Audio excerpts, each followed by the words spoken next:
Hey guys, tonight we're going to walk down the longest, most crowded, and most dangerous road in history. It's a path littered with the ghosts of almost everyone who has ever lived, and our journey is to find out what happened to them. Imagine, we are standing on a wide, sun-scorched grassland, somewhere in what will one day be called the Ethiopian Rift Valley. The year is 200,000 BC. The air smells of dust, dry grass, and distant rain. There are no cities, no roads, no farms. There is only an immense, terrifyingly empty landscape under a vast, silent sky. Before you is a small group of people, maybe 30 in all, huddled near a sparse acacia tree. They are lean, dark-skinned, and moving with a watchful anxiety that never, ever turns off. But in every other way, they are you. They are the first of us, anatomically modern Homo sapiens. From this tiny, fragile group, a story of epic proportions will unfold. Their descendants, your ancestors, will walk out of Africa, armed with nothing but stone-tipped spears and a remarkable brain. They will outlast ice ages that bury continents in miles of ice, cross oceans on rafts that have no business floating, and hunt mammoths the size of houses. They will build pyramids that scrape the heavens and empires that span the globe. They will write poetry, discover gravity, and eventually leave their footprints on the moon. But what was the true cost of that incredible journey? For every single person alive on Earth today, how many countless others fell by the wayside, their stories ending abruptly in the mud or the dark? What were the mundane, terrifying, and sometimes just plain bizarre killers that pruned our family tree with such ruthless efficiency? Thanks to the combined work of archaeologists, geneticists, and historians, we can now piece together that story. And tonight, we will walk that road together to find the answers. Frankly, your biggest worry right now isn't inventing philosophy. It's that a giant hyena thinks your leg looks like a convenient chew toy. So, before you get comfortable, take a moment to like the video and subscribe, but only if you genuinely enjoy what I do here. That small click sends a big signal to the algorithm that long-form, serious educational content still matters. And to me, it's an incredibly meaningful show of support. Thank you so much for helping keep this channel going strong. It always fascinates me to see where you're all tuning in from. Let me know in the comments where you are in the world and what time it is for you. Now, dim the lights, maybe turn on a fan for that soft background hum, and let's ease into tonight's journey together. You stand there on that ancient savanna, a member of this tiny tribe, and you are blissfully unaware of the crushing weight of statistics. The numbers are staggering, but let's just get them out of the way. Demographers estimate that in the 200,000 years since you blinked into existence, a grand total of about 117 billion Homo sapiens have been born. Today, there are just over 8 billion of us. That means that roughly 93% of all the humans who have ever lived are gone. For every single person listening to my voice right now, there are 13 ghosts standing silently behind you. We, the living, are the statistical anomaly. We are the 1%, the survivors of a gauntlet that has been running for 2,000 centuries. And the very first and highest hurdle you have to clear is simply being born and surviving your own childhood. This is the great, silent, unrecorded tragedy of human history. Before modern medicine, before sanitation, before a scientific understanding of nutrition, just making it to your 15th birthday was the equivalent of winning the lottery. For most of our past, across almost every culture on Earth, It was a simple, brutal fact that anywhere from a quarter to half of all children born would die before reaching puberty. Think about that on a personal level. Imagine a family with 6 children. They would count themselves fortunate, blessed even, if 3 of them lived to become adults. We know this isn't just a grim guess. Paleoanthropologists can read this story directly from the bones of our ancestors. When they excavate an ancient burial site, they can determine the age of a skeleton at death with remarkable accuracy. One key clue is the fusion of bone epiphyses, the little caps on the ends of your long bones that fuse shut once you're done growing. An archaeologist who finds a skeleton with unfused epiphyses knows they are looking at a child or a teenager. And in prehistoric cemeteries, they find them everywhere. They can also see evidence of childhood hardship written directly on the teeth. Malnutrition, or a severe bout of illness in childhood, disrupts the formation of tooth enamel, leaving behind tiny horizontal grooves called enamel hypoplasia. You can look at a 10,000-year-old tooth and see, etched into its surface, the ghost of a terrible fever or a hungry winter that a child endured, and often failed to overcome. This constant, heartbreaking loss of children was so common that it wove itself into our folklore, into the stories we told ourselves to make sense of an unbearably cruel world. Think of the European myth of the changeling. The story goes that fairies would sneak into a home and steal a healthy human baby, leaving a sickly, perpetually crying fairy child in its place.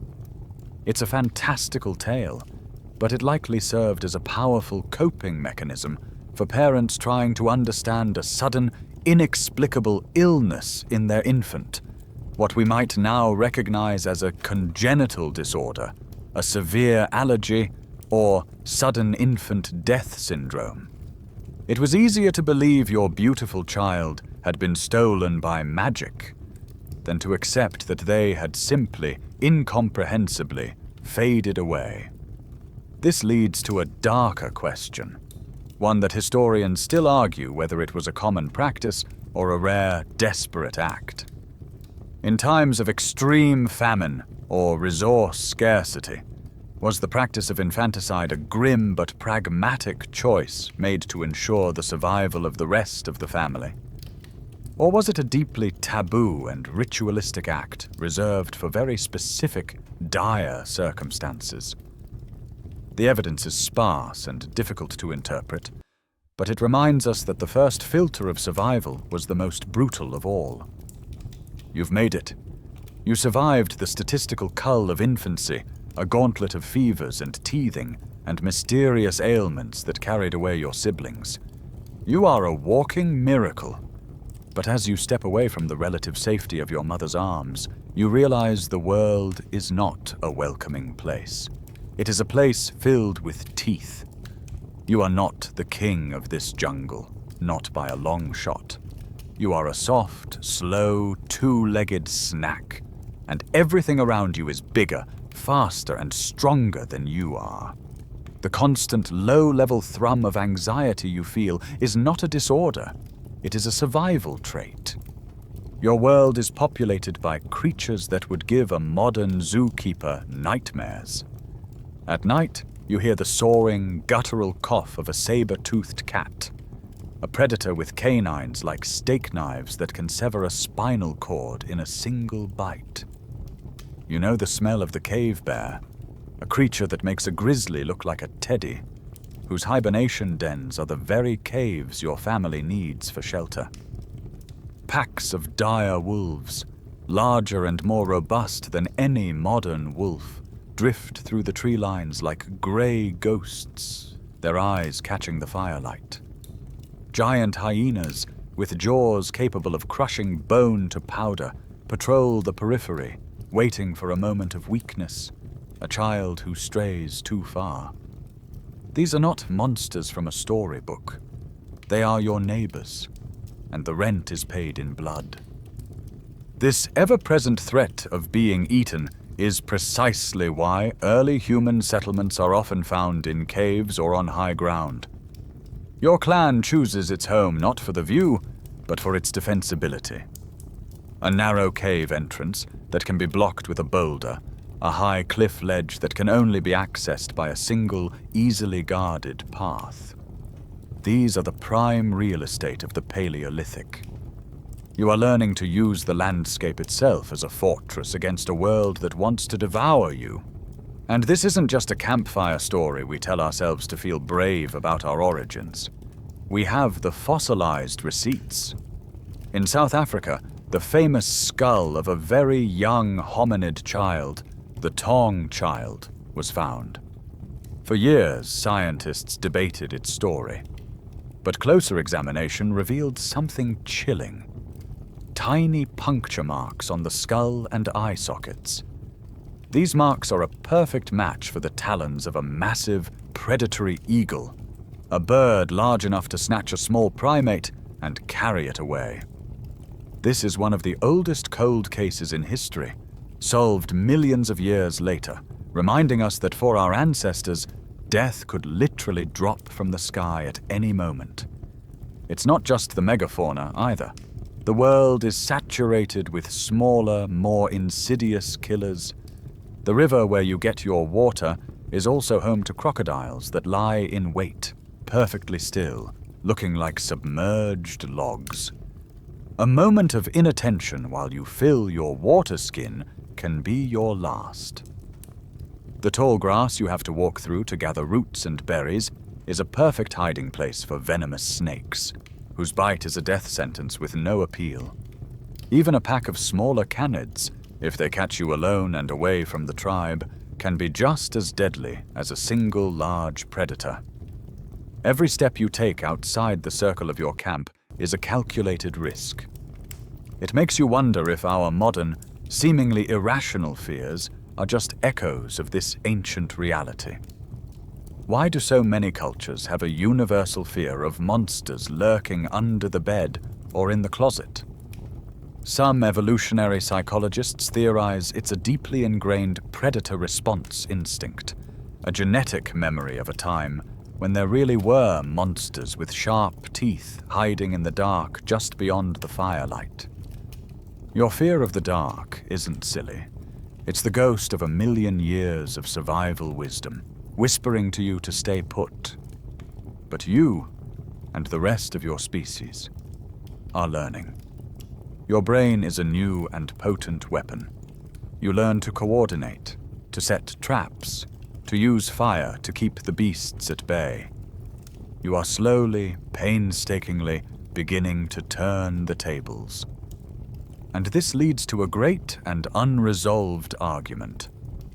Academics debate the precise role of Homo sapiens in the extinction of megafauna. Were our ancestors so devastatingly effective as hunters that they single-handedly wiped out the mammoths, the woolly rhinos, and the saber-toothed cats in a prehistoric slaughter known as the Blitzkrieg hypothesis? Or was it a more complex story, where a changing climate was already stressing these giant animals, and we were simply the final, fatal push that sent them spiraling into oblivion? The jury is still out, but one thing is certain. You are on your way to becoming the most dangerous predator the world has ever seen. But before you can claim that title, you'll have to survive the killers you can't even see. You are getting smarter. You are getting better. Your clan has learned to work together, to drive off the cave bear and to anticipate the movements of the saber-tooth. You have survived the great, visible, toothy killers of your age. But the deadliest enemies are the ones you will never see. They are patiently waiting on the tip of a thorny branch, on the edge of a sharp stone, in the dirt under your fingernails. They are the silent, microscopic assassins. Imagine you are using a freshly napped flint blade to scrape a hide. It's a tool you've made yourself, and its edge is sharper than a modern surgical scalpel. but your hand is slick with animal fat, and for a split second, your grip falters. The blade slides, slicing a deep, ragged gash across your forearm. The pain is sharp and immediate, but you are no stranger to pain. It's just a cut. You've had dozens before. Annoyed, you curse under your breath, and you do the only thing you know how to do. You go down to the river to wash it out. The water is cool and soothing. You splash it over the wound, watching the blood cloud and drift away downstream. You don't know, and cannot possibly comprehend, that this very water is a soup of invisible life. It is the same water your clan drinks from, bathes in, and relieves themselves in. You are not cleaning the wound. You are inoculating it with 1 billion new bacteria. For the first day, it just throbs. You pack it with some leaves and mud, a poultice that feels like it's doing something, and try to ignore it. By the second day, the skin around the cut is an angry red, hot to the touch. By the third day, a faint red line is beginning to snake its way up your arm from the wound, a sinister trail marking the invader's path. A deep, relentless ache settles into your bones. By the fourth day, the fever starts. First come the chills that rattle your teeth even in the midday sun. Then the consuming fire that makes your skin burn and your mind wander. Your clan's shaman might try what she can, chanting words to drive out the evil spirit or giving you a foul-tasting brew of herbs. But it's no use. The enemy is not a spirit.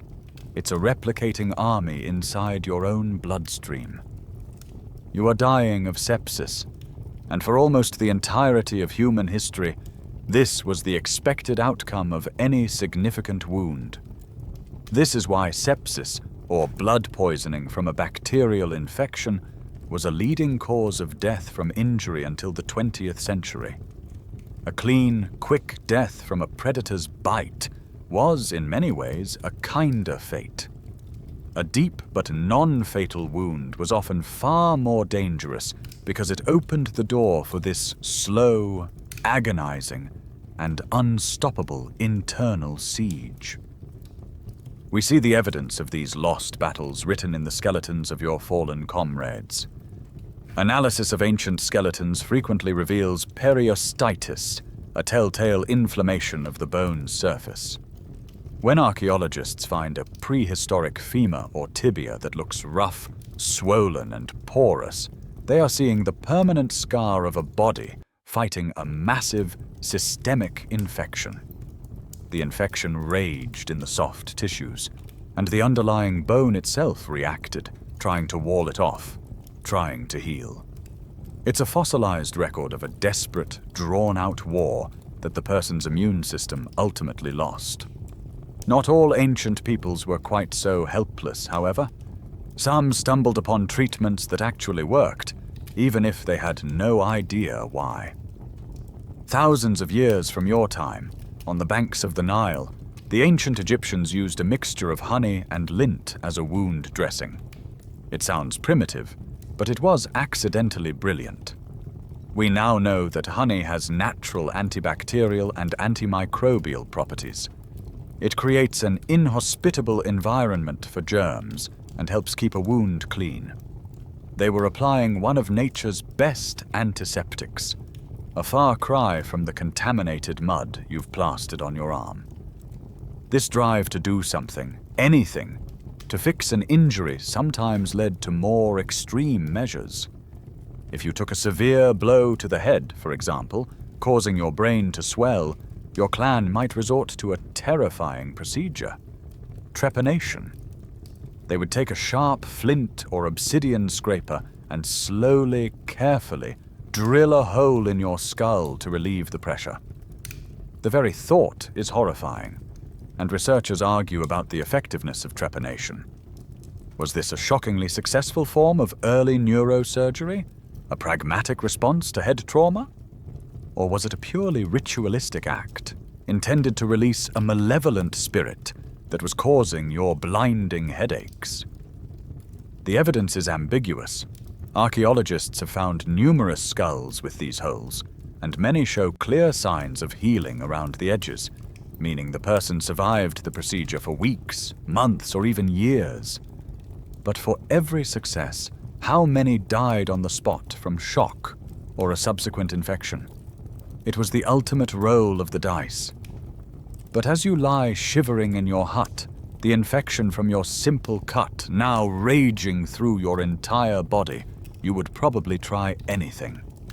The unseen world has defeated you, and it won't be the last time it claims one of your kind. The infection that finally gets you might not come from a predator's claw or a misplaced tool. It might not be a punishment from an angry spirit or a curse from a rival clan. The fatal breach might bloom from within, from a part of your own body you rely on every single day. We're talking about the quiet, agonizing, and relentless tyranny of the tooth. Right now, your dental plan involves hoping for the best and learning to chew on the other side. Your diet is the primary culprit. It is tough, abrasive, and merciless. Your daily meals consist of fibrous roots you've spent hours digging up, coarse grains you've pounded between two stones, and meat that you've cooked over a fire, which is always laced with ash and sand. Everything you eat, absolutely everything, has grit in it. Your teeth are not just tools for chewing. They are a kind of mortar and pestle, constantly grinding against abrasive particles. Year after year, this relentless wear takes its toll, stripping away the hard enamel, flattening your molars into worn-down nubs. Then one day it happens. You bite down on a piece of fire-roasted boar, and a stray piece of bone or a bit of quartz hidden in the meat makes you see a flash of white light. A sharp electric pain shoots from your jaw straight into your skull. You probe the area with your tongue and feel it. A sharp, new edge. A cracked molar. At first, it's just a nuisance. A searing pain whenever you chew on that side or drink cold water from the stream. But deep in the crack, a tiny dark space has been created. A perfect, sheltered home for the bacteria that swarm in your mouth. And slowly, patiently, they get to work. The dull ache begins to blossom into a constant, throbbing pulse. Your gum around the tooth swells into a tender, angry pouch. Eating becomes a torturous ordeal. Soon, the pain is so immense you can't sleep. Your face begins to swell, pulling the skin tight around your eye. You have developed a dental abscess, a pocket of infection sealed deep in the root of your tooth. For most of human history, dental abscesses were a common cause of death. The infection has nowhere to go but down. It begins to eat into your jawbone, a condition called osteomyelitis. From there, it's a short, horrifying journey into your bloodstream. The fever returns. The chills rack your body. The invisible enemy is back. The same sepsis that claimed your friend with the infected cut. But this time, the gateway was your own mouth. This agony is an ancient story, one shared by our evolutionary cousins. One of the most famous Neanderthal skeletons ever found, the man from La Chapelle-aux-Saints in France, tells this tale without saying a word. He was old for his time, maybe around 40, and his skeleton shows he was riddled with debilitating arthritis. But his jaw is the most poignant part of his story. He had lost almost all of his molars, and the bone was worn down from years of chewing on his gums.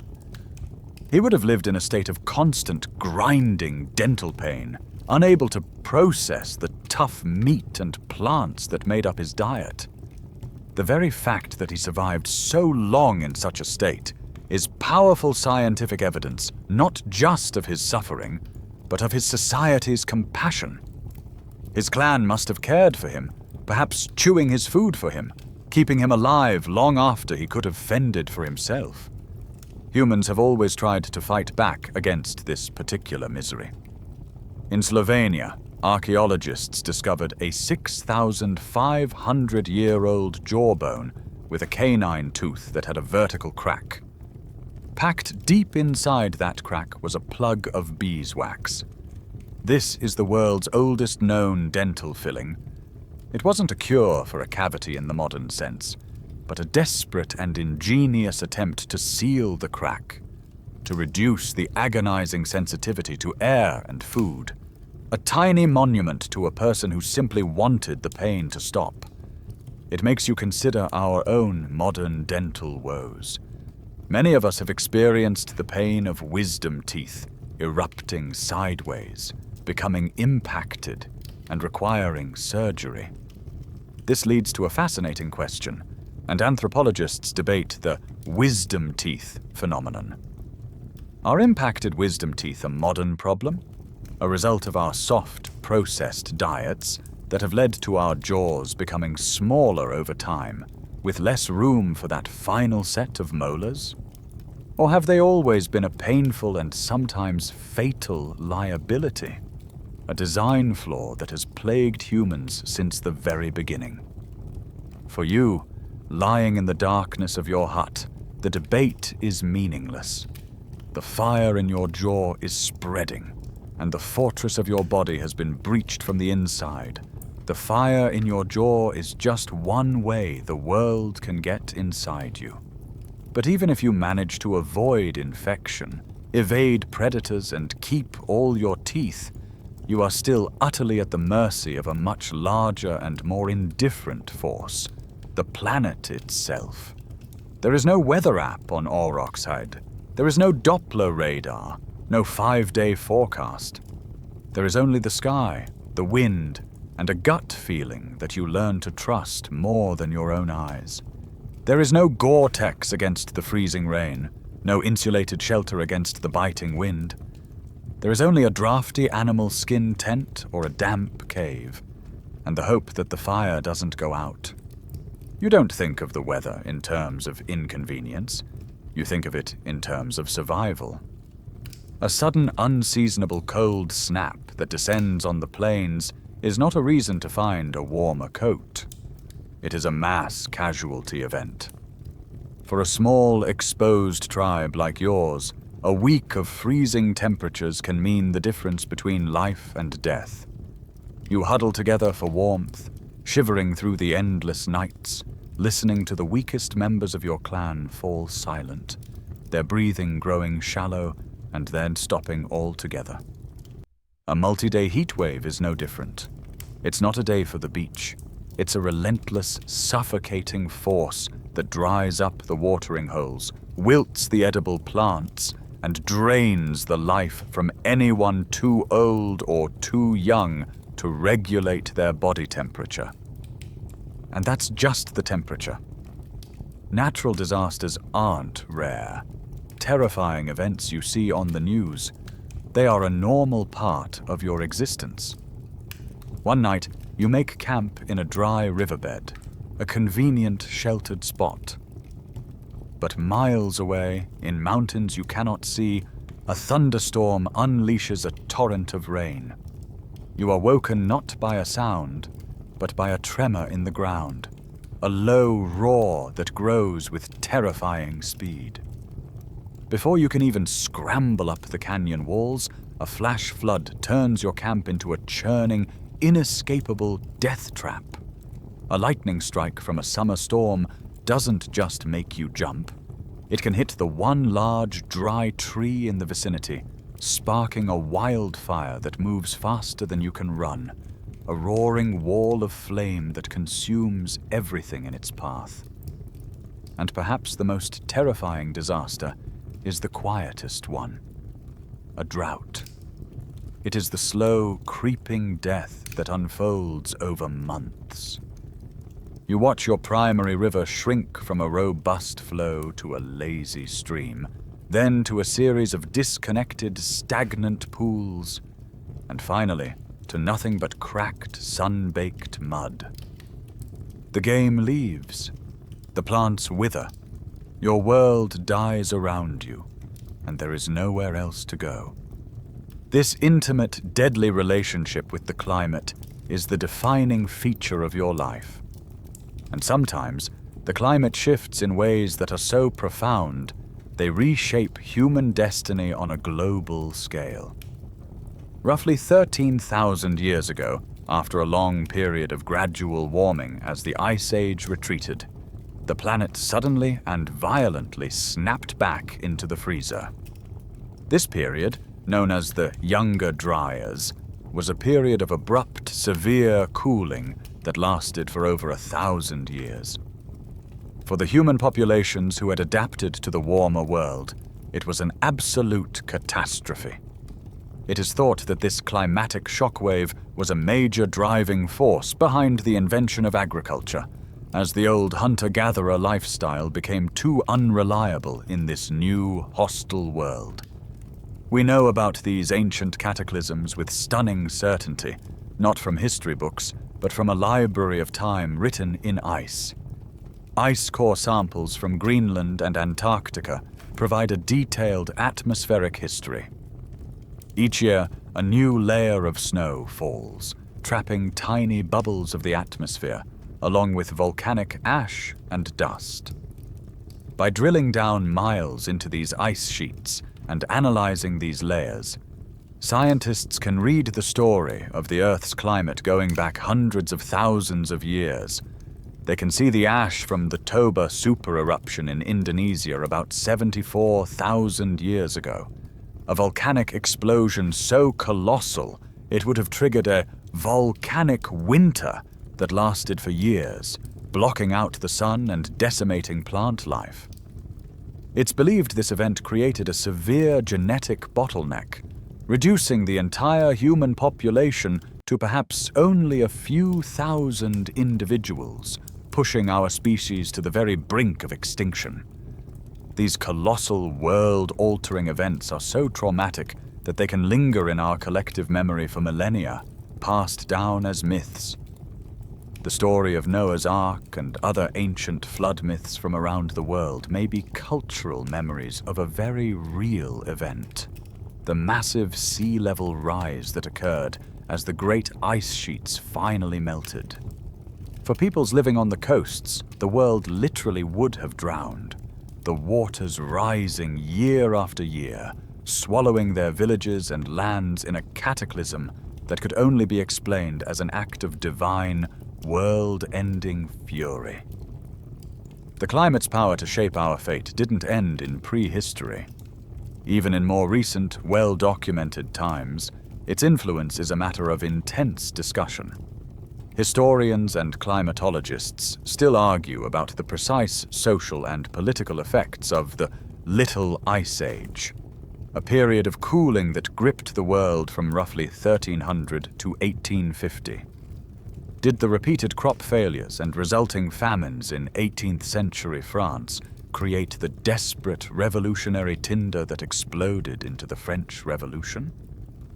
Were the Viking colonies in Greenland, which had thrived for centuries, ultimately doomed by ever-lengthening winters and the sea ice that cut them off from the rest of the world? It's a stark reminder that even with all our ingenuity, we live by the grace of a stable climate. You, however, have no such illusions. You know the sky is the ultimate arbiter of who lives and who dies. The world is changing. The great ice sheets that have held the North in their grip for millennia are in retreat, and the chaotic, unpredictable climate has forced your descendants to find a new way of life. The old ways of following the herds and gathering what the land offers are no longer reliable. A brilliant, radical, and ultimately dangerous idea begins to take root. Instead of finding food, you will make it. This is the dawn of agriculture, the single biggest transformation in the human story. On the surface, it seems like the ultimate victory over nature. You are no longer just a victim of the weather, you are a partner with it. But in trading the uncertainties of the hunt for the seeming stability of the harvest, you have unknowingly picked up a poisoned chalice. The first and most immediate cost is to your own body. As a hunter-gatherer, your diet was incredibly diverse. One week you might eat deer, berries, and fish. The next, it might be rabbit. A dozen different kinds of edible leaves, bird eggs, and mushrooms. You consumed a huge variety of nutrients without ever thinking about it. Now, as one of the first farmers, you trade this rich variety for monotonous, back-breaking reliability. Your life now revolves around a single staple crop. In the Near East, it's wheat. In Asia, it's rice. In the Americas, it's corn. Day after day, month after month, your meals are the same predictable, carbohydrate-heavy gruel. This dramatic dietary shift is etched into the bones of your people. It is a stark mainstream historical fact that early agriculturalists were often shorter and less healthy than their hunter-gatherer predecessors. When archaeologists compare skeletons from just before to just after the agricultural revolution, the difference is shocking. The new farmers have higher rates of iron deficiency anemia, visible in a condition called porotic hyperostosis, where the skull bone becomes porous and spongy. Their teeth, now exposed to the sugars and starches of a grain-based diet, are riddled with cavities for the first time. Their spines show signs of malformations and arthritis from the new, repetitive physical labor of hoeing, planting, and grinding grain for hours every day. You have secured a more stable food supply, but the price is your own physical degeneration. Sometimes this new, simplified diet is directly poisonous. For example, when corn, maize, becomes the staple crop for cultures without a long tradition of its use, a new and horrifying disease emerges. They are hit by an epidemic of pellagra, a disease caused by a severe deficiency of niacin, or vitamin B3. It leads to the 4 Ds: dermatitis, diarrhea, dementia, and finally, death. The tragic irony is that corn actually contains niacin, but it's chemically locked up and inaccessible to the human digestive system. The ancient Mesoamerican cultures, who first domesticated corn, had long ago discovered that soaking the kernels in an alkaline solution, typically water with wood ash or lime, unleashed the niacin in a process called nixtamalization. This crucial piece of scientific evidence, this simple culinary step, was the difference between a healthy population and one ravaged by a nutritional disease they couldn't understand. When corn was exported to the rest of the world, the recipe was lost, and millions paid the price. There's another, more intimate danger to this new, settled life. As a nomad, you left your trash and your filth behind you. The land cleansed itself. Now you live permanently in one spot, right alongside your accumulated waste and your newly domesticated animals. The village becomes a breeding ground for pathogens. You share your living space with pigs, chickens, and cattle. Their waste contaminates your water source. This constant, close proximity is the perfect launchpad for diseases to make the zoonotic leap, jumping from animal hosts to you. This is a trap you have set for yourself, and it will spring with deadly consequences in the centuries to come. This new relationship with the land also invents a new form of warfare. For the first time, you have something that cannot be moved and is utterly essential for survival: your fields. Land becomes territory to be defended to the death. and your enemies can now attack you in a more insidious way than with a spear. In ancient Assyria, when one army conquered another, they would sometimes engage in what might be the first form of chemical warfare. They would systematically sow the defeated enemy's fields with salt, a quirky but devastating tidbit of agricultural warfare. It was a curse enacted upon the land itself, rendering the soil infertile for generations, ensuring your enemy could never rise again from that spot. It is this profound, double-edged nature of agriculture that leads to one of the most provocative questions in anthropology. Was the Neolithic Revolution the worst mistake in the history of the human race? As the scientist and author Jared Diamond famously argued, did we trade a healthier, more egalitarian, and more leisurely life as hunter-gatherers for a life of disease, social hierarchy, and drudgery? Or, as other scholars argue, was it an inevitable adaptation to a changing climate and growing populations? A difficult but necessary step that, for all its downsides, was the only possible path toward the complex civilizations to come. As you stand in your field, your back aching, swatting away the flies from the nearby pig pen, you don't have time for such a debate. You are simply praying that the rains come on time, because for the first time in human history, you are no longer free to simply walk away. You are no longer a farmer, isolated in your small village. The allure of opportunity, of safety in numbers, of something new, has drawn you to a place of unprecedented human density. You have moved to one of the first true cities. It is a thrilling, chaotic, and unimaginably filthy place. For the first time, you are surrounded by thousands of other people. You hear a constant symphony of voices, hammers, and cartwheels. You smell spices you've never encountered before, alongside the less appealing but far more prevalent stenches of humanity packed tightly together.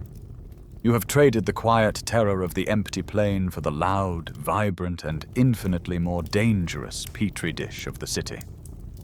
This is a world your immune system is completely unprepared for.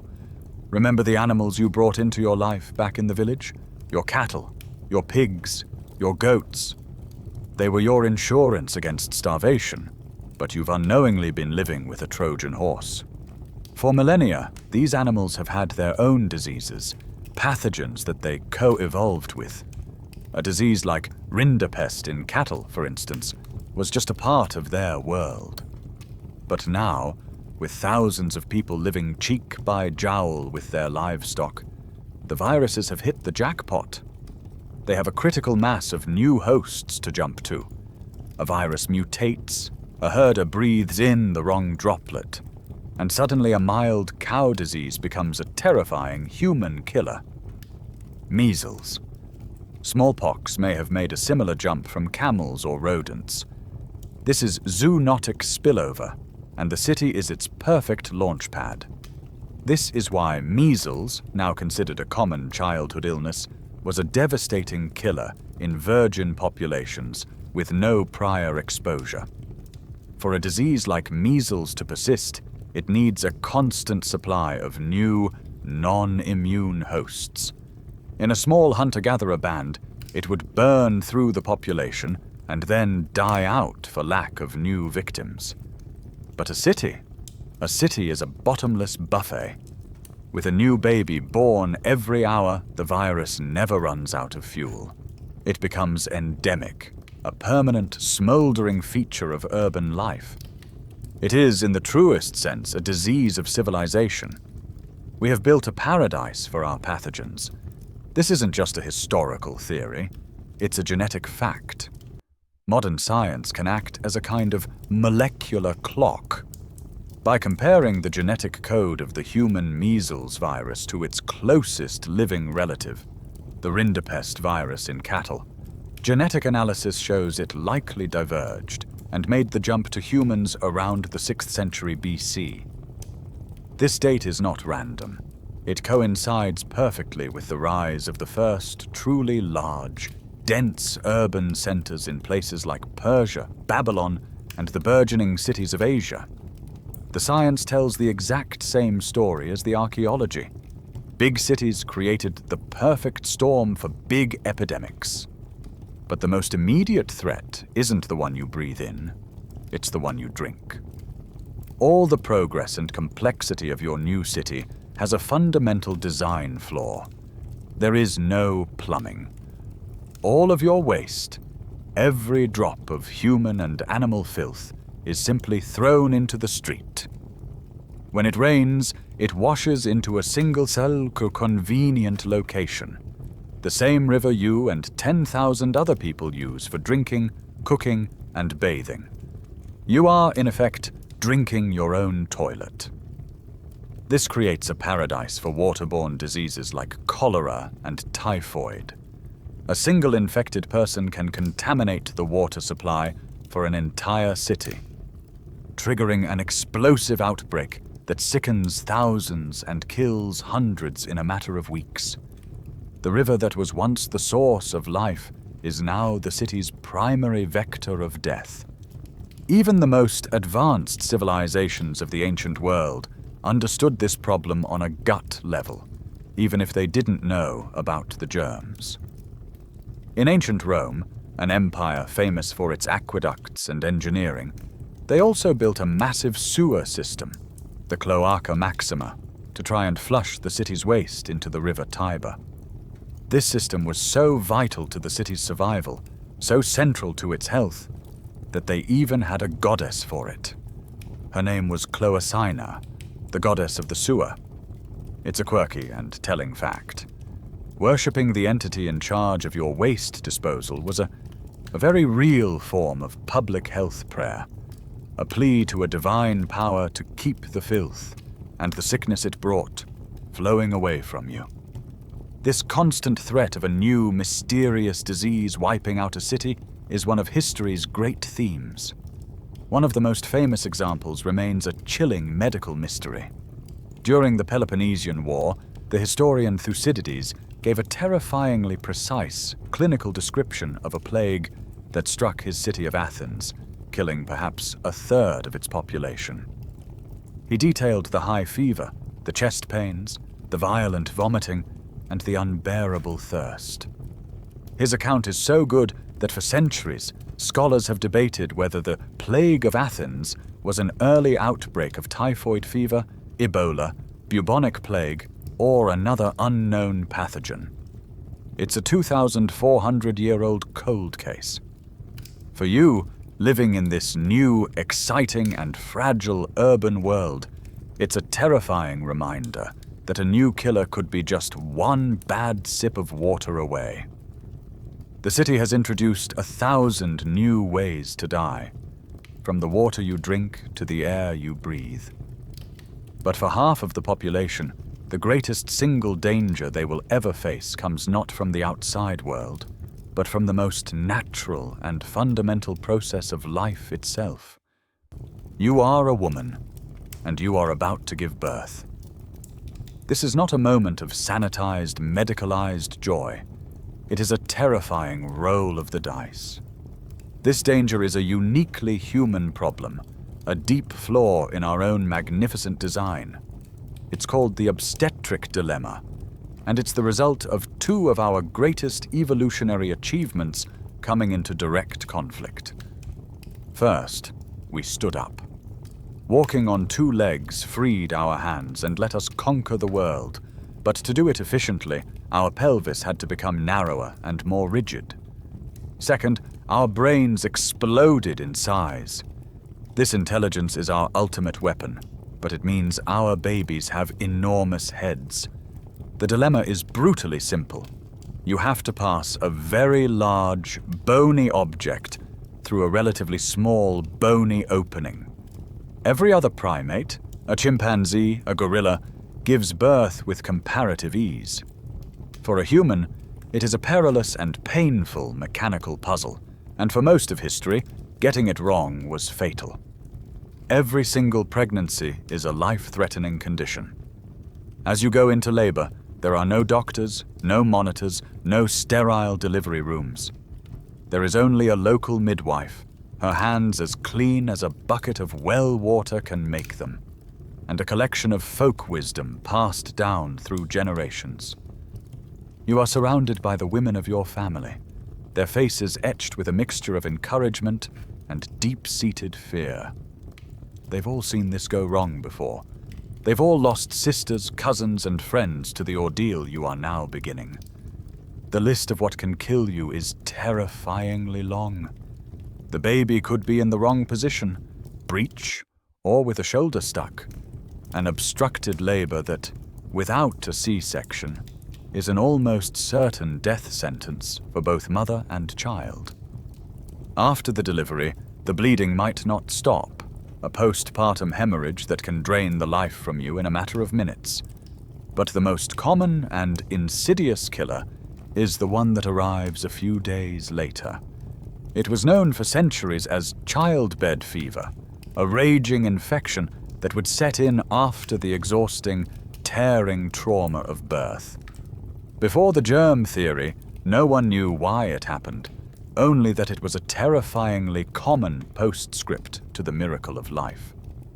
It was, of course, the same sepsis that claimed your ancestors from a cut or an abscess, just entering through a different door. This is not a new problem. This is a danger that is millions of years old, a risk baked into our very bones. We know this because we can see the evolutionary compromise in the fossils of our distant ancestors. The famous skeleton of Lucy, an Australopithecus afarensis who lived over 3 million years ago, shows this trade-off in action. Her pelvic girdle is a beautiful piece of scientific evidence, a perfect mosaic of competing needs.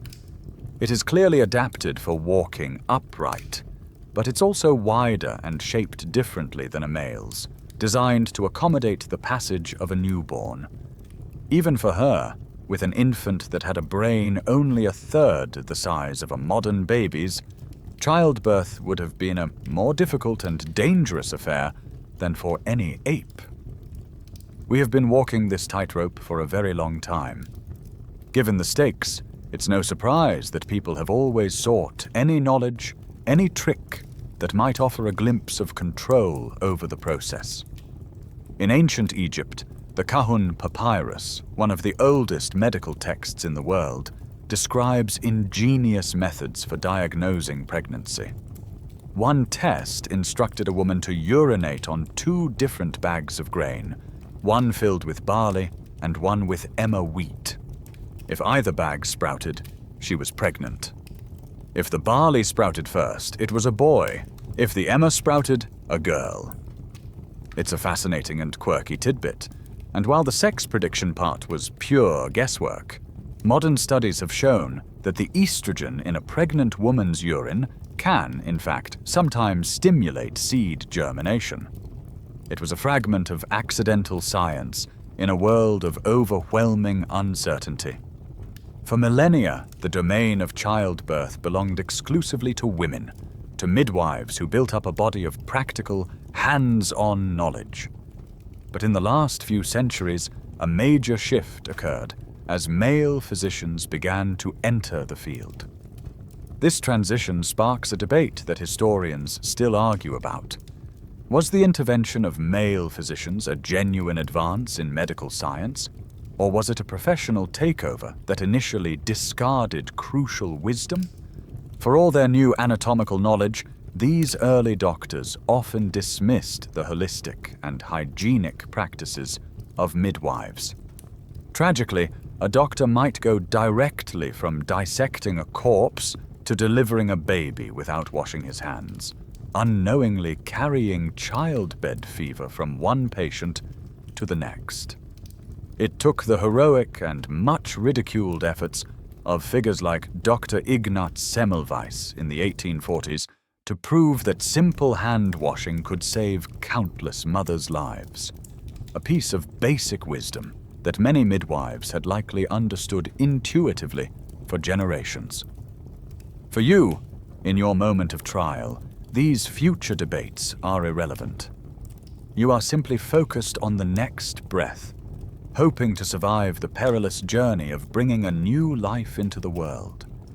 You have survived the perils of your own body and the invisible killers of the crowded city. Your world is becoming more complex, more organized. You are no longer just a member of a clan. You are a subject of a king, a citizen of a nascent empire. This new order brings with it a sense of stability. There are granaries to protect against famine, walls to protect against raiders, and trade routes that bring strange and wonderful goods from faraway lands. For the first time, it feels like humanity is winning, imposing its will upon a chaotic world. But in organizing yourselves for survival, you have also perfected a new and terrifying way to die. You have organized for slaughter. The violence of your ancestors was a messy, personal affair, a brief, brutal skirmish between a few dozen individuals with clubs and stone axes. But now, violence has become a tool of the state. War is no longer a raid. It is a science. Kings and pharaohs now have the power to muster not dozens of men, but thousands. They can equip them with bronze helmets, shields, and swords that don't shatter on impact. They have logistics, supply chains, and generals who study the arts of command. And they have invented a weapon that will change the face of the battlefield forever. You are a foot soldier, a farmer conscripted for the summer campaign. You stand in a dusty line, clutching a spear. In the distance, you hear a low rumble, a vibration in the ground that grows into a thunderous roar. And then you see them. Chariots, two-wheeled platforms of death, each pulled by a pair of galloping horses. One man holds the reins, skillfully maneuvering the vehicle, while another stands beside him, a composite bow in his hand, loosing arrow after arrow into your ranks. The invention of the chariot revolutionized Bronze Age warfare. It was the ancient world's equivalent of the tank, a fast, mobile, and terrifyingly effective weapons platform that could shatter infantry formations, flank an army, and run down fleeing soldiers with impunity. It is the perfect symbol of this new age of organized, state-sponsored violence. For a few centuries, this new world of powerful, interconnected empires seems stable. The Egyptians, the Hittites, the Mycenaeans in Greece, the Minoans on Crete. They trade with each other, they make treaties, they engage in a complex dance of diplomacy and limited warfare. But around the year 1200 BCE, something goes catastrophically wrong. In the space of a single generation, this entire world collapses. This is the Late Bronze Age collapse, one of the most dramatic and mysterious dark ages in human history. Major cities that have stood for centuries are violently destroyed and burned to the ground, never to be inhabited again.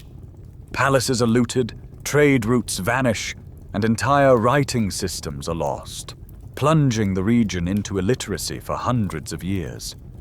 Life expectancy plummets. Society devolves back to a state of small, impoverished, isolated villages. Your world, with all its seeming permanence, has been utterly annihilated.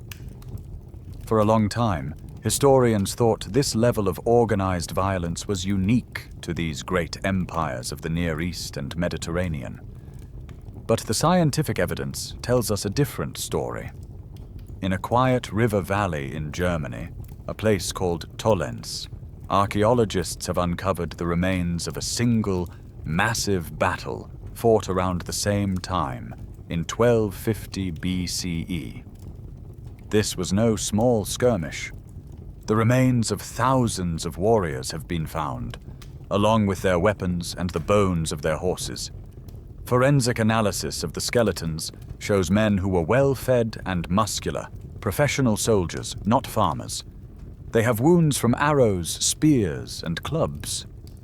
This was a brutal, organized, large-scale conflict happening in what was once considered the barbarian frontier of Europe, challenging the old idea that this kind of warfare was a product of civilization alone. This era, right before the fall, also gave us one of the most fascinating and human documents of antiquity. After the epic Battle of Kadesh around 1274 BCE between the Egyptian and Hittite empires, both sides returned home and declared a stunning victory. Egyptian temples are covered in carvings of Ramesses II, single-handedly routing the enemy, while Hittite records tell a very different story. This grand exercise in political spin eventually led to the earliest known peace treaty in history, the Treaty of Kadesh, where both sides agreed to stop fighting after both had thoroughly convinced their own people that they had won. It's a quirky tidbit that reminds you that propaganda is as ancient as war itself. But this sophisticated world of treaties and propaganda couldn't save itself. What caused this widespread, violent collapse? This is one of the greatest debates in ancient history. Historians still argue about the primary cause of the late Bronze Age collapse. Was it the mysterious sea peoples, bands of seafaring raiders mentioned in Egyptian texts who swept down from the north, burning everything in their path? Was it a period of prolonged, severe drought, confirmed by climate data, that led to widespread famine and revolt? Or was it a systems collapse? A theory that suggests these complex, interconnected societies had become too rigid and fragile, so that when one part of the network failed, it brought the whole edifice crashing down. Whatever the cause, the lesson for you is a brutal one. You are living in the ruins of a fallen world, a stark reminder that the greatest threat to your survival is no longer a beast in the wilderness, but the king in the neighboring kingdom. The wars have ended, for now. The great collapse has bottomed out, and new powers are rising from the ashes of the old. Your new king, a man who calls himself a living god, has defeated his rivals, and a fragile peace has settled over the land. But peace does not mean safety. It does not mean you get to return to your small plot of land and live out your days. The state has other uses for you. The king's ambition does not end at the border. It extends towards the heavens. He desires a legacy written in stone, a monument that will shout his name to the gods for all eternity. And you, and thousands like you, are the ink. You are not a slave, not in the way you might think. No one bought you at an auction block. You are a conscripted laborer, part of a system of corvée labor. For 3 months out of the year, during the season when the river floods your fields and farming is impossible, you belong to the state. You are marched for miles to a vast, sprawling construction site that looks like a vision of the underworld. It is a landscape of dust, noise, and human misery, all centered on a mountain of stone that is slowly, painstakingly, rising from the desert floor, the king's tomb, his pyramid. Your life becomes a cycle of back-breaking, repetitive, and lethally dangerous work. You are part of a team, hauling multi-ton blocks of limestone from the quarry to the construction site on wooden sledges. There are no wheels, no cranes, no power tools. There is only the straining of your muscles, the friction of wood on sand, and the raw, coordinated power of human bodies pushed to their absolute limit. The sun beats down on your bare back. The air is thick with limestone dust that coats your throat, and the overseer's voice is a constant, grating presence. Your rations are bread, onions, and beer, Enough calories to fuel your labor, but little more.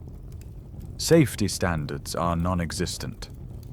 A frayed rope, a moment of lost footing, a miscommunication between teams, and a 1,000-ton block can crush a man's body into a red paste in an instant. There is no union representative, no disability pay. Your body is just another resource to be consumed by the project. This commodification of human life for the sake of a monument is a universal story. Far from your desert, in a different land and a different millennium, they will build a wall so vast it can be seen from space. The Great Wall of China, built and rebuilt over centuries, is sometimes referred to as the longest cemetery on Earth. The project was so immense, so brutal, and spanned so many generations that it consumed the lives of countless workers. While exact figures are impossible to know, it's estimated that hundreds of thousands, perhaps even more than 1 million, laborers died during its construction from accidents, exhaustion, and disease, their bodies often interred within the wall itself or buried in the earth beside it. We can see the physical cost of this labor with heartbreaking clarity in the bones of your fellow workers. Near the Great Pyramids at Giza, archaeologists have excavated the village and cemetery of the workers who built them. This scientific evidence paints a grim picture. The skeletons of these men show incredibly high rates of severe spinal injuries from carrying immense loads, fused vertebrae, and debilitating arthritis at a young age. They have broken bones and crushed limbs. But the skeletons also reveal a surprising and complex truth. Many of these devastating fractures have been expertly set and have fully healed. The workers had access to a level of medical care that was astonishing for the ancient world. This tells us they were not treated as completely disposable slaves. They were seen as valuable state assets, skilled laborers in whom the state had invested. They were too valuable to be left to die from a simple broken leg. So they were patched up, healed, and sent right back to the quarry to haul the stones that would eventually break their bodies for good. This tension between the value of a worker's life and the demands of a grand project echoes through the ages. Fast forward a few thousand years to Renaissance Florence. The architect Filippo Brunelleschi is faced with the monumental task of building the Great Dome of the city's cathedral, a feat of engineering many thought impossible. To keep his workers going, he employed some clever, if questionable, bits of project management. This quirky tidbit of history shows him setting up canteens and wine shops high up on the scaffolding itself, serving his workers watered-down wine that he believed would give them energy, and more importantly, would keep them from wasting precious hours climbing down for their lunch break. Efficiency was everything. This brings us back to the most enduring image of your suffering, an image largely created by Hollywood and ancient Greek historians. The idea that the pyramids were built by a massive army of slaves, whipped into submission under the desert sun. For a long time, this was the accepted story. But the archaeological evidence from the workers' village, with its signs of skilled labor and medical care, has complicated the picture, leading to a major scholarly debate. Were the pyramids of Egypt built by slaves or by a corvée labor force of skilled Egyptian citizens? The current academic consensus leans heavily towards the latter. These were your people, farmers, craftsmen, laborers, serving their king and their god, perhaps out of a sense of civic or religious duty, perhaps simply because they had no choice. The debate continues, but for you, the distinction is academic. Whether you are called a slave or a citizen, the stone is just as heavy, the sun is just as hot, and your life is just as cheap. The great monument is finished, a testament to your king's power and your own broken body. You are allowed to return to your village, to a life that feels blessedly small and quiet after the monumental chaos of the construction site. You focus on the rhythms of your own small world, the planting, the growing, the harvest. You feel a sense of security in this cycle. As long as you have your field and your family, you can endure. But the state that built the pyramids and the state that goes to war is a fragile thing. The true rulers of your world are an unholy trinity that no king can command and no army can defeat. Fire, flood, and famine. These three are rarely independent actors.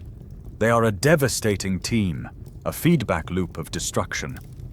A prolonged drought dries out the forests and the fields, creating a tinderbox. That's the famine. A stray spark from a cooking fire or a bolt of lightning then unleashes an inferno that sweeps through the parched landscape, destroying villages and the last of the grain reserves. That's the fire. The desperate, starving survivors huddle in refugee camps, their immune systems weakened, drinking contaminated water. A sudden, unseasonable deluge of rain then floods the camps, spreading disease like wildfire through the weakened population. That's the flood. One disaster sets the stage for the next, each turn of the screw tightening the rack of human misery. Let's focus on the quietest and most cruel of the three. A pre-modern famine is not just an absence of food. It is the slow, agonizing, and complete unraveling of a society. At first, you simply eat less. You tighten your belt and tell your children that things will be better after the next harvest. But the rains don't come. The harvest fails. The state granaries, if they exist, are soon empty. You are forced to make a series of terrible, unthinkable choices. First, you eat your seed grain, the very kernels you were saving for next year's planting. In doing so, you are literally eating your future. When that is gone, you eat your livestock, the ox that pulls your plow, the goat that gives your children milk. When they are gone, you begin to look at things you never considered food. Boiled leather, grass, the bark from trees. And finally, when all of that is gone, the ultimate taboo begins to crumble. People start to look at each other. Stories of neighbors disappearing in the night, of children warned not to wander off, begin to circulate in hushed, terrified whispers.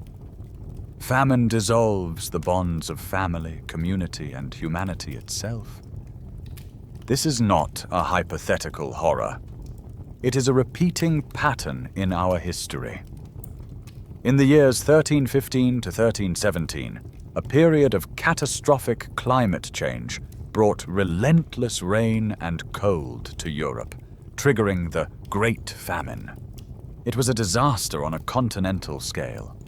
Crops rotted in the perpetually flooded fields, leading to starvation so extreme that it may have killed 10 to 25% of the population in some areas.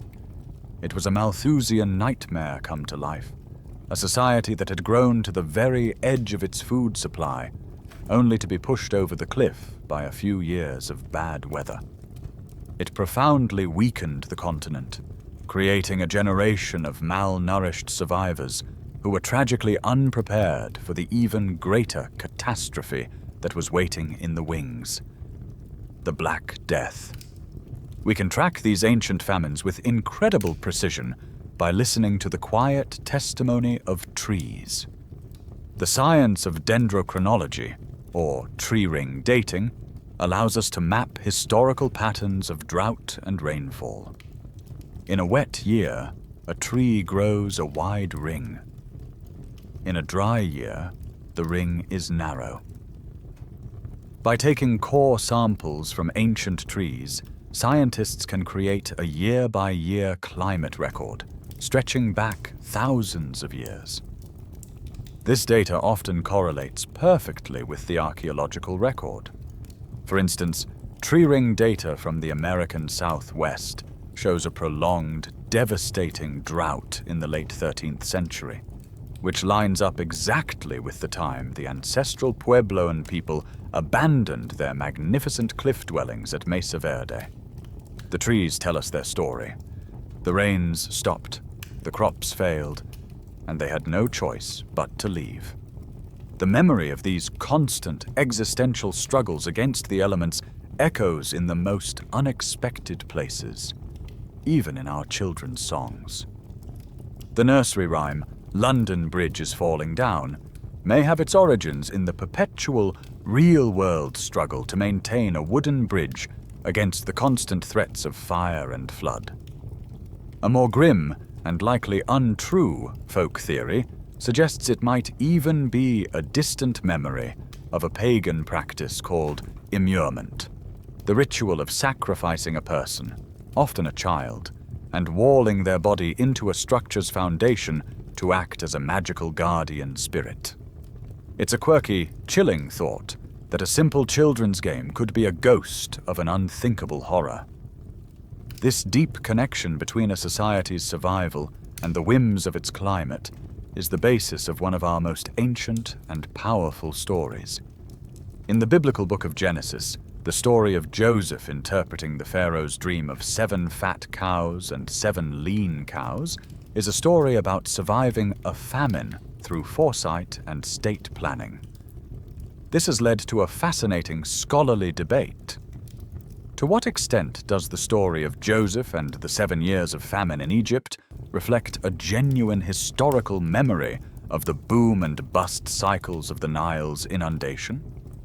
The entire Egyptian civilization was built on the annual flooding of the Nile, which deposited fertile silt. A few years of unusually low floods meant drought and famine. A few years of unusually high floods could be just as destructive. Was the biblical story a cultural memory of how a complex society had to learn to manage these terrifying climatic swings? Or was it simply a parable about wisdom and faith? The answer is likely lost to time, but the fear it represents is eternal. You have survived the capricious tyranny of the climate, the slow grind of famine.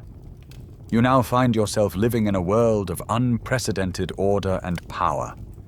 You are a citizen of Rome, the capital of a vast empire that has crushed all its rivals and imposed its peace, the Pax Romana, on the known world.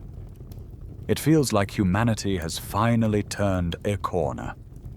The city is a marvel of engineering. For the first time in history, you can drink clean water without fear, drawn from distant mountain springs and delivered to your neighborhood fountain by the architectural miracle of the aqueduct.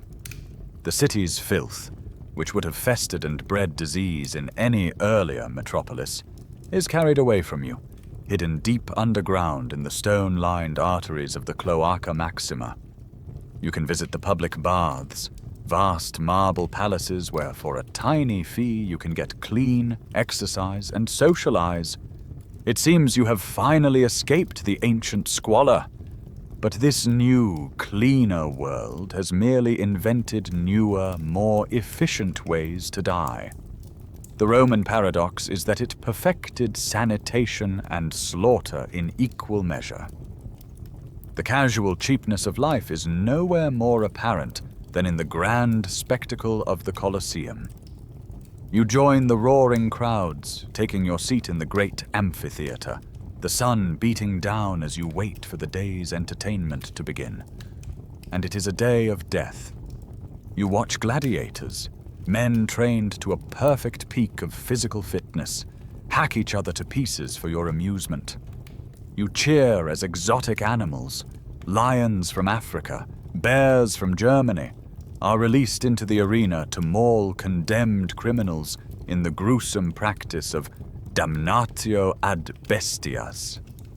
Death is no longer a private tragedy or a risk of the battlefield. It is a public festival, a form of mass entertainment designed to remind you of the absolute power of the emperor and the state. This industrial-scale approach to killing isn't confined to the arena.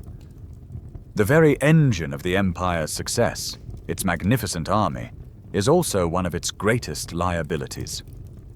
The legions that guard the frontiers and expand the borders are a remarkably effective fighting force, but they are also the world's most efficient disease vector. The empire is a web of connectivity, and the legions are the spiders, crawling back and forth along every thread. A soldier contracts a strange fever while on campaign in Mesopotamia. He survives, and his legion is recalled to march across the empire to a new posting on the Rhine. He carries the pathogen with him, spreading it at every stop, in every barracks, along 1,000 miles of Roman roads. This is precisely how the Antonine Plague, which was very likely smallpox, tore through the empire in the 2nd century AD. Brought back from the Near East by returning soldiers, it killed an estimated 5 million people, including the Emperor Marcus Aurelius himself. The army that protected you from the barbarians had brought home a far deadlier invader. The sheer scale of the Roman world, its trade and its pollution, is something we can now measure with incredible precision. Analysis of sediment cores taken from ancient Roman harbors, like Portus, reveals the empire's story in microscopic detail. In these layers of ancient mud, scientists can find the DNA of exotic fish, like the Nile perch, confirming that fresh fish were being imported all the way from Egypt to feed the capital's elite. But in the very same layers, they find something else: a dramatic spike in lead contamination. This is the toxic fingerprint of the empire's vast industrial processes, and most famously, its plumbing system. Which brings us to the public latrines. They are a marvel of sanitation, with running water constantly flushing the waste away. But they are also a bit of a shock to your modern sensibilities. You take your place on a long marble bench, sitting shoulder to shoulder with strangers, with no stalls or partitions for privacy. And for toilet paper, there is the infamous xylospongium. It is, quite simply, a natural sea sponge attached to the end of a stick. After you use it, you rinse it in a channel of running water or a bucket of vinegar and leave it for the next person. It's certainly an upgrade from a handful of leaves and a potential callback to a less civilized time, but it's also a perfect way to share intestinal parasites. It is a microcosm of the Roman world, advanced in concept, yet terrifying in the details. The lead found in the harbor mud has fueled one of the most enduring historical arguments for centuries. Was the lead in Roman water pipes a significant contributor to the decline of the Roman Empire through widespread, low-level lead poisoning? It's a classic, long-running scholarly debate. The theory goes that the elite, who had lead pipes, fistulae, running directly to their homes, were slowly poisoning themselves and their children, leading to infertility, cognitive decline, and madness. Others argue that this is a myth, pointing out that the hard, calcium-rich water in Rome would have quickly coated the inside of the pipes with a thick layer of mineral deposits, sinter, creating a protective barrier that prevented most of the lead from ever leaching into the water. The debate rages on, another mystery from a world that managed to be both a pinnacle of public health and a cavalcade of public death. The empire that built the aqueducts and entertained its citizens with death eventually crumbles, as all empires do. You find yourself in a new world, a world of rising nations and expanding horizons. But one of the oldest and cruelest institutions of civilization has not only survived the fall of Rome, it has been perfected, industrialized, and made more brutally efficient than ever: You may not be a criminal condemned to the beasts in the Colosseum, but you are about to experience a death that is in many ways more profound. It is a social death, a systematic erasure of your personhood that often precedes your physical one. You have become a slave. For most of human history, in almost every corner of the globe, the concept of owning another human being has been a grim reality. It takes many forms. You might be a debtor, forced into bondage to pay off a loan. You might be a prisoner of war, your life spared on the battlefield only to be sold in a market. You might be born into it, your status as property inherited like eye color. But no matter the path that led you here, the destination is the same. You are no longer a person. You are an object. You have a price, a bill of sale, and an owner. Your name is taken from you. Your family is scattered to the winds. Your body is not your own, and your future belongs to someone else. This is the core of slavery. Dehumanization made into law. Now, imagine you are captured from your home in West Africa and forced to endure the unspeakable horror of the Middle Passage. You survive the disease-ridden hold of the ship and are brought ashore on a sweltering Caribbean island. This is a sugar plantation. It is a factory of human misery, engineered for a single purpose: to extract maximum profit from your body before it breaks. The air is thick, sweet, and suffocating with the smell of boiling cane juice. The work is relentless. From before sunrise to after sunset, you are in the fields under a punishing sun, swinging a heavy machete, cutting the thick, fibrous sugarcane. The cane leaves are sharp and slice your arms and face. The labor is so physically demanding that it breaks down muscle and bone with terrifying speed. There is no pretense of keeping you alive for the long term. You are a disposable part of the machine. The planters and accountants in their cool plantation houses have done the grim calculus, and the numbers are clear.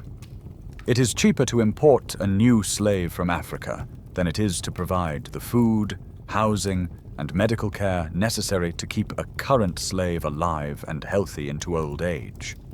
The business model is simple: work them to death and buy more. This is the horrifying mainstream historical fact of the transatlantic slave trade.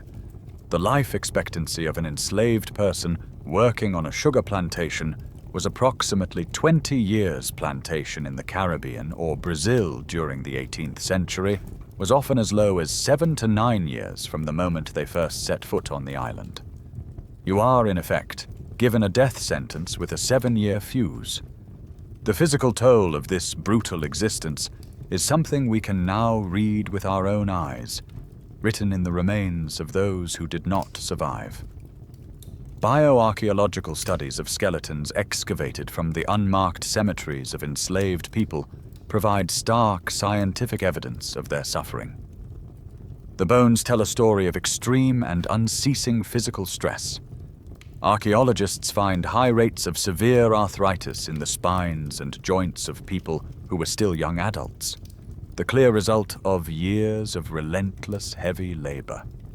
They find skeletons riddled with healed fractures, broken arms, ribs, and skulls, evidence of both accidents in the dangerous cane mills and the casual brutality of the overseer's whip or club. They were patched up not out of compassion, but to get them back to work. Their bones and teeth also show the telltale markers of severe nutritional deficiencies. A lifetime of being fed the cheapest, most calorie-dense gruel, just enough to fuel another day's work, but never enough for true health. This concept of a human being as a mere tool, a machine made of flesh and bone, is an ancient horror, but its ghost haunts our modern world in the most unexpected ways. The quirky tidbit here comes from our language of technology. The word robot, was introduced to the world in a 1920 Czech play called R.U.R., Rossum's Universal Robots. It comes from the old Czech word robota, which simply means forced labor, drudgery, or serfdom. When we imagine a futuristic world of artificial servants, the very word we use is an echo of the oldest and most brutal form of human exploitation. The sheer scale of the suffering on these plantations was so immense, and the profits generated so vast, that it has led to one of the most contentious debates in modern economic history. Historians still argue fiercely about the Williams thesis, a theory first proposed by the Trinidadian historian Eric Williams. He argued that the immense profits generated by the slave trade and the sugar and cotton plantations did not just enrich a few planters, but provided the essential seed capital that financed the banks, factories, and technologies of the Industrial Revolution in Britain.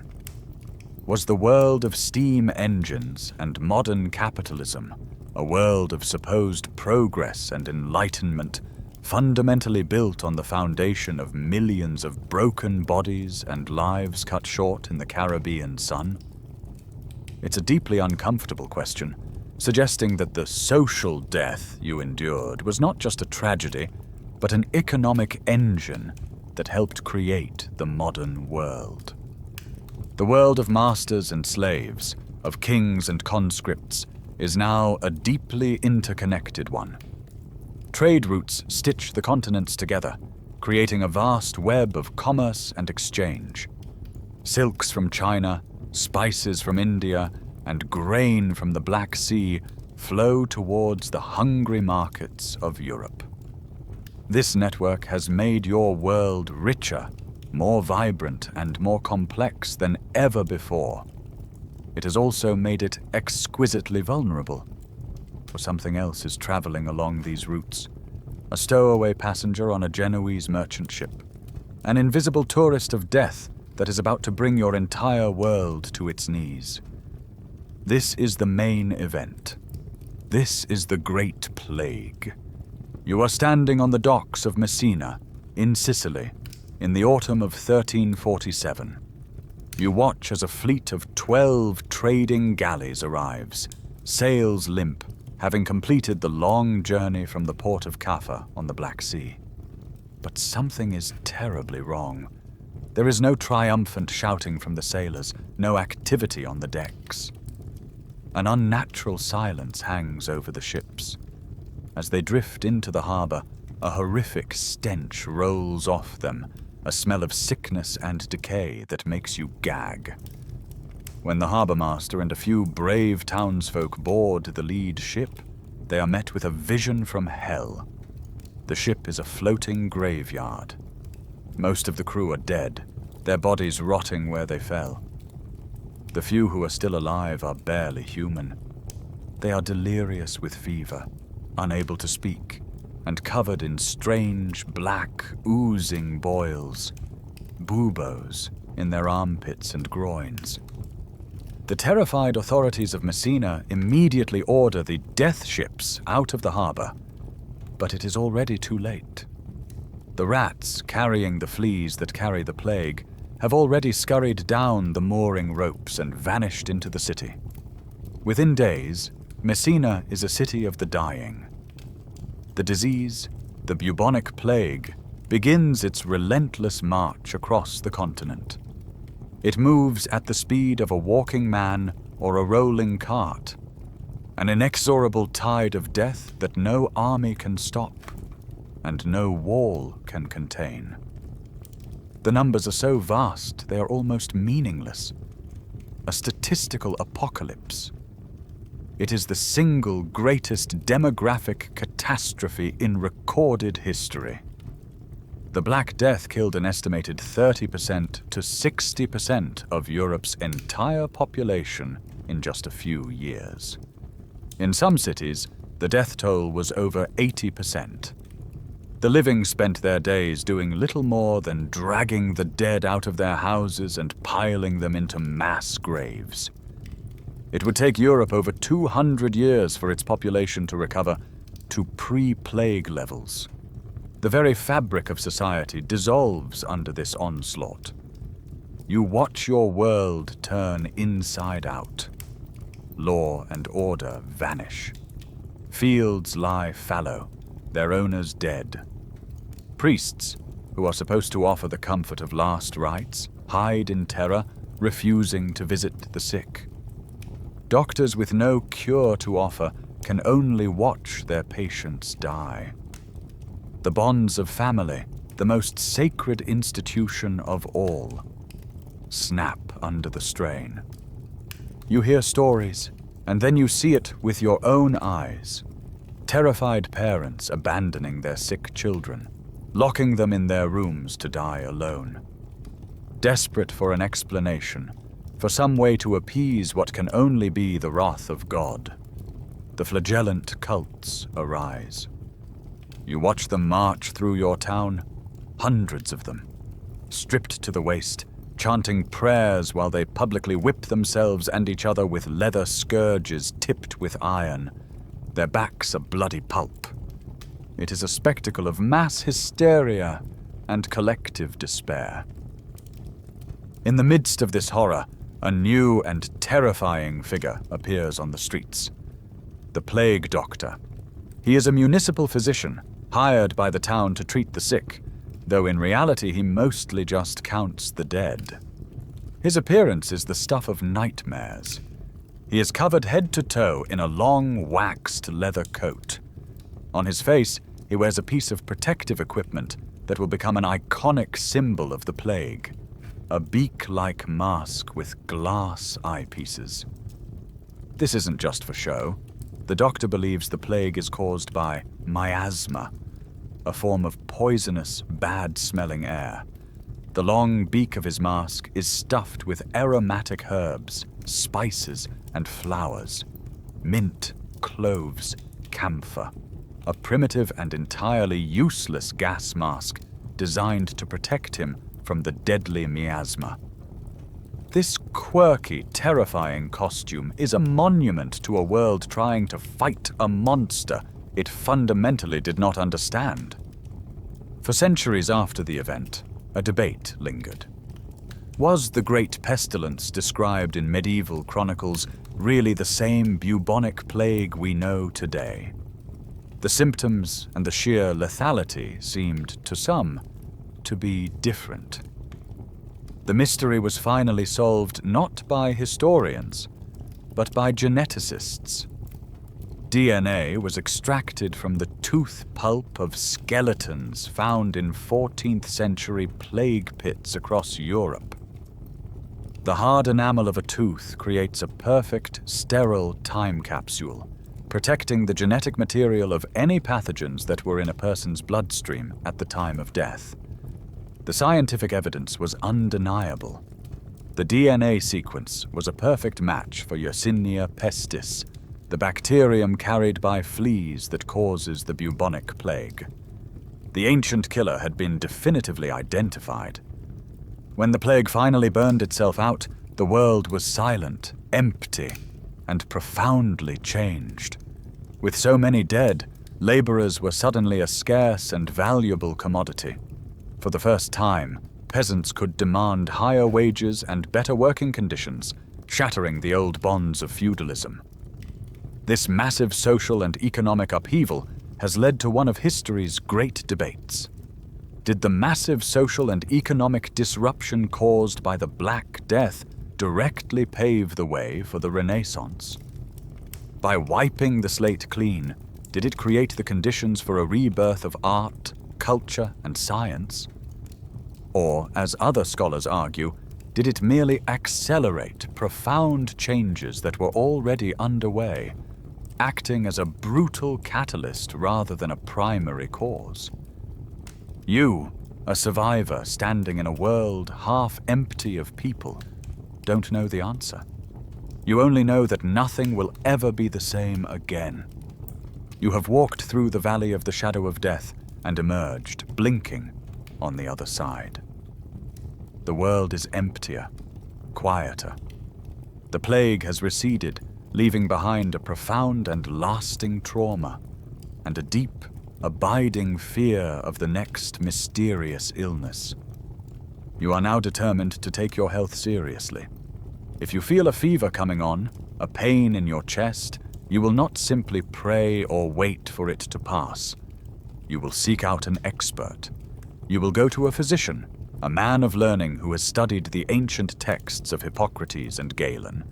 He understands the intricate workings of the human body. He will not fail you. This is the age of heroic medicine, and your faith in its power might just be the most dangerous thing of all.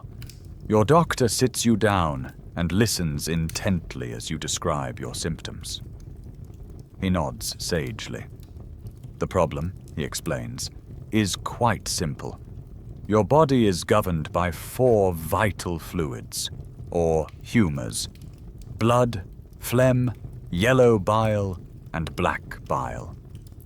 A healthy person has these 4 in perfect balance. Your illness, whatever it may be, is merely a symptom of an imbalance. You have an excess of one humour, likely the blood, which is making you hot and feverish. The solution, therefore, is perfectly logical. He must remove the excess. He produces his tools. They are not strange herbs or magical charms, but medical instruments. A small, sharp knife called a lancet and a brass bowl. He ties a strip of leather tightly around your upper arm, and the veins bulge. With a quick, practiced motion, he makes a small incision. Your own warm, dark blood begins to stream into the bowl. You feel a wave of dizziness, but the doctor reassures you this is a good sign. The bad humor is leaving your body. You are being rebalanced. This is bloodletting, and it was the cornerstone of Western medicine for over 2,000 years, from ancient Greece until the late 19th century. It was used to treat everything from a common cold to a broken leg. The tragic irony is that for a patient who is already sick and weak, deliberately inducing significant blood loss is one of the worst things you can possibly do. The most famous victim of this practice was probably George Washington. In 1799, suffering from a severe throat infection, his distinguished doctors bled him of nearly 4 liters, almost 80% of his body's total blood volume, in less than 24 hours. The treatment didn't cure his infection. It almost certainly sent him into hypovolemic shock and killed him. This aggressive, interventionist approach wasn't limited to bleeding. The goal was always to get the offending substance out, by any means necessary. The doctor might give you powerful emetics to make you vomit until your stomach is raw, or harsh purgatives to empty your bowels. He might apply a caustic plaster to your skin to create a painful, weeping blister, another route for the bad humors to escape. You lie in your bed, weakened by the disease, and now systematically weakened by the cure, trusting that this torture is for your own good. The tragic part is that other, gentler forms of wisdom existed, often dismissed as folk medicine. The most incredible scientific evidence of this comes from the 5,300-year-old mummy of Ötzi the Iceman, found frozen in the Alps. His body is covered in more than 60 small tattoos, simple lines and crosses. For years they were thought to be decorative or ritualistic. But when researchers mapped their locations, they found something astonishing. The tattoos were located directly over his joints and along his spine, in places where his skeleton shows significant degeneration from arthritis. Furthermore, these locations correspond almost perfectly to the points used in modern acupuncture to treat back pain and joint problems. It suggests a deep, ancient knowledge of the body, a non-invasive way to manage chronic pain that was tragically lost to the more aggressive, heroic medicine that would follow. Sometimes the official cures were not just ineffective, but were slow-acting poisons. For centuries, one of the most feared diseases was syphilis. The primary treatment? Mercury. Patients were told to rub mercury-based ointments all over their bodies, or even sit in a heated box to inhale the toxic metal's vapor. The mercury did kill the syphilis spirochete, but it also systematically destroyed the patient. It caused horrific side effects. Your teeth would loosen and fall out, you would drool uncontrollably, and it would attack your nervous system, causing tremors and severe insanity. This quirky tidbit is the origin of the common phrase, "mad as a hatter," which comes from the 19th century hat-making industry. Hatters used mercury to treat felt, and the constant exposure and inhalation of the fumes drove many of them insane. The grim saying of the age was, "One night with Venus, a lifetime with Mercury." But what happens when an illness appears that fits no theory and responds to no cure, however brutal? This is where we find one of history's strangest and most unsettling medical mysteries. In the city of Strasbourg in 1518, a woman named Frau Trophäa walked into the street and began to dance. She didn't stop. Within a week, she had been joined by 36 others. Within a month, there were 400 people dancing uncontrollably in the streets. They danced for days without rest until they collapsed from exhaustion, strokes, or heart attacks. The authorities, believing the cure was more dancing, set up stages and hired musicians to encourage them. It only got worse. Scholars still argue about the true nature of the dancing plague. Was it a case of mass psychogenic illness, or mass hysteria, brought on by the famine and disease-riddled stresses of the era? Was it a case of ergot poisoning, caused by a fungus that grows on rye bread, which can induce violent muscle spasms and hallucinations? Or was it some unknown neurological epidemic? It remains a chilling reminder that sometimes the body goes to war with itself in ways we still cannot comprehend, leaving the confident pronouncements of doctors to look like the dangerous guesses they often were. The heroic doctors with their lancets and their mercury continue their grim work, convinced they are battling the forces of darkness. But while they are busy looking for imbalances in your humors, the world itself is rebalancing on a scale they cannot possibly imagine. For centuries, humanity has existed in two separate, isolated bubbles: the old world of Europe, Africa, and Asia, and the new world of the Americas. Now, in the year 1492, a handful of men on 3 small wooden ships have pierced that bubble. They have crossed the great ocean, connecting the two halves of the planet for the first time in 10,000 years. This event will trigger an exchange of plants, animals, and ideas that will reshape the globe. It is called the Columbian Exchange. It is also the beginning of one of the largest and most one-sided demographic catastrophes in all of human history.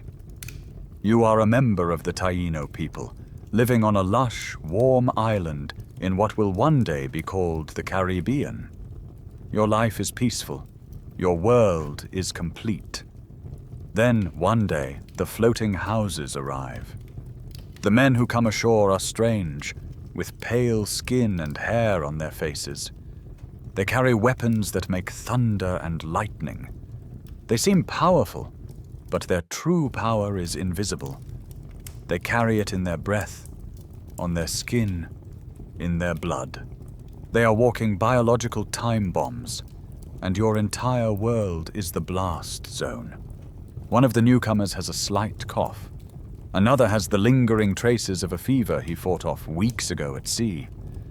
To them, these are minor annoyances, the remnants of childhood diseases they have long since developed immunity to. To you and your people, they are the harbingers of the apocalypse.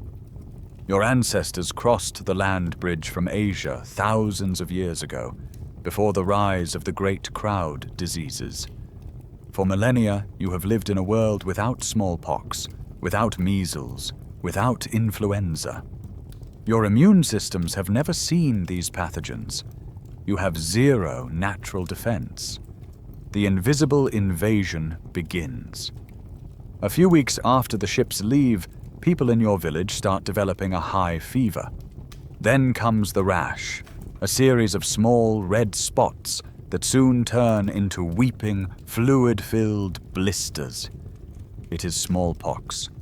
It spreads not like a fire, but like an explosion. Whole families are wiped out in a week. There is no one to bury the dead, no one to harvest the crops or fetch the water. The social structures that have sustained your people for centuries dissolve into terror and confusion.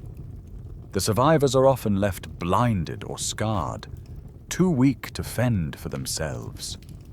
This story is repeated with horrifying consistency up and down 2 continents. The conquistadors arrive with their steel swords and their horses, but their deadliest allies are the germs that race ahead of them, clearing the path. An Aztec warrior who is immune to nothing can't fight an enemy he can't even see. The scale of the devastation is difficult to comprehend.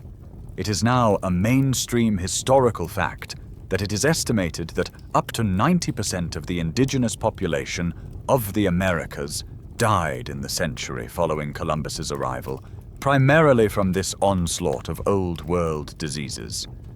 This was not a battle, it was a demographic collapse. Millions upon millions of people, entire civilizations with their own unique languages, cultures, and histories, were simply erased from existence. It is known as the Great Dying, and it is arguably the single largest loss of life in human history. For a long time, the evidence for this vast population was based on the often unreliable accounts of early European colonists. But now, we have scientific evidence written into the very soil of the continent. For centuries in the Amazon basin, large, complex agricultural societies built a civilization in the heart of the rainforest. They created a unique, man-made soil called terra preta, dark earth in Portuguese, by enriching the poor jungle soil with charcoal, pottery shards, and organic waste. It is a deep, black, incredibly fertile soil, the unmistakable fingerprint of a large, settled population. When archaeologists analyze layers of Amazonian soil, they can see the continuous creation of this terra preta for thousands of years. And then, around the year 1600, it abruptly stops. The dark, man-made layers are suddenly replaced by the sterile clay of the natural jungle. The rainforest reclaims the land. It is the geological scar of a population that simply vanished. The disease exchange was brutally one-sided, but the New World may have exacted a small, terrible revenge. This quirky and still debated tidbit concerns the origin of syphilis. For centuries, it was a mystery. Then, historians noted a strange coincidence. The first recorded major outbreak of a syphilis-like disease in Europe occurred in Naples, Italy, in 1494. It tore through the army of the French king Charles VIII, who had just invaded the city. Where did 1494 fall in the timeline? Just after the first of Columbus's sailors had returned from the Americas. The theory is that a milder, non-venereal ancestor of the disease existed in the New World, and when it was introduced to a non-immune European population, it mutated into the terrifying venereal disease that would plague the continent for the next 450 years. The Great Dying had another consequence, one so vast it could have altered the climate of the entire planet. With up to 56 million people gone, Huge swaths of agricultural land, an area roughly the size of France, were abandoned, and nature came roaring back. Billions of trees sprouted and grew on the untended fields and in the empty cities. A massive, continent-wide reforestation. All these new trees did what trees do best. They inhaled carbon dioxide from the atmosphere. This has led to a compelling and controversial scholarly debate. Did this massive reforestation in the Americas and the subsequent drop in atmospheric CO2 contribute to the global cooling of the Little Ice Age? Is it possible that the deaths of millions of people in one hemisphere helped trigger a century of colder temperatures and crop failures in the other? It's a sobering thought, that the greatest act of dying in human history was so large, its ghost was written not just in the soil, but in the sky itself. The world has been stitched together, but the threads are soaked in blood. The great dying in the Americas was a biological holocaust, an accidental apocalypse of germs. But back in your world, in the old world, killing is becoming less accidental and far more deliberate. For centuries, warfare has been a craft. A knight spends his entire life training with the sword and lance. A samurai dedicates his soul to the art of the katana. The outcome of a battle rests on skill, strength, and courage. But a new sound is starting to echo across the battlefields of the world. It is a dirty, ugly, percussive roar, followed by a puff of acrid, sulphurous smoke. It is the sound of the gun, and it is the great equalizer of death. You are a young man, a peasant, taken from your village to fight in your lord's army. You've spent your life with a hoe, not a sword. In a previous age, you would have been little more than cannon fodder, a poorly armed levy meant to absorb a cavalry charge. But now they don't hand you a spear. They give you a heavy, unwieldy tube of metal and wood. An arquebus. They spend a few weeks teaching you the complex, multi-step process of loading it, measure the powder, ram it down, insert the wadding, drop in the lead ball, more wadding, prime the pan. In the heat of battle, it's a clumsy, terrifying dance. But if you get it right, if you manage to point it in the general direction of the enemy and pull the trigger, you can kill a knight in full plate armor from 50 yards away. The years of training, the lifetime of devotion to the martial arts, the code of chivalry, all of it can be erased in a flash by a peasant who barely knows which end of the gun is which. War is becoming impersonal. This new technology creates a new kind of empire. The Ottomans, the Safavids in Persia, and the Mughals in India become known as the gunpowder empires. Their power is built on their ability to master this new weapon. They cast enormous cannons that can batter down the high stone walls of medieval castles, rendering fortifications that have stood for centuries obsolete. They equip their elite infantry, like the Janissaries, with muskets, creating a disciplined, terrifying force that can unleash devastating volleys of fire. In Europe, this new deadliness combines with a century of religious fury to create one of the most destructive conflicts in history. You are now fighting in the 30 Years' War, a seemingly endless struggle that has turned the heart of Germany into a wasteland. It began as a conflict over religion, Protestant versus Catholic, but it has devolved into a brutal, cynical grab for power by every nation on the continent. The armies are no longer small forces of professional knights. They are vast, lumbering hordes of mercenaries, armed with muskets and pikes, who march across the land like locusts.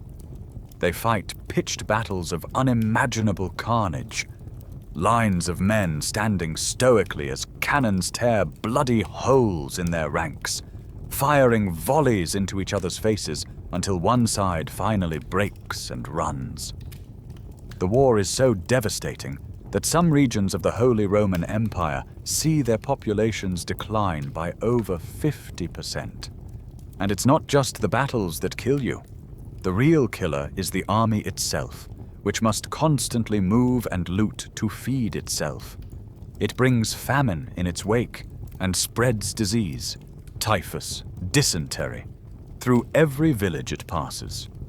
You are just as likely to die of a fever in a filthy camp as you are from a bullet on the battlefield.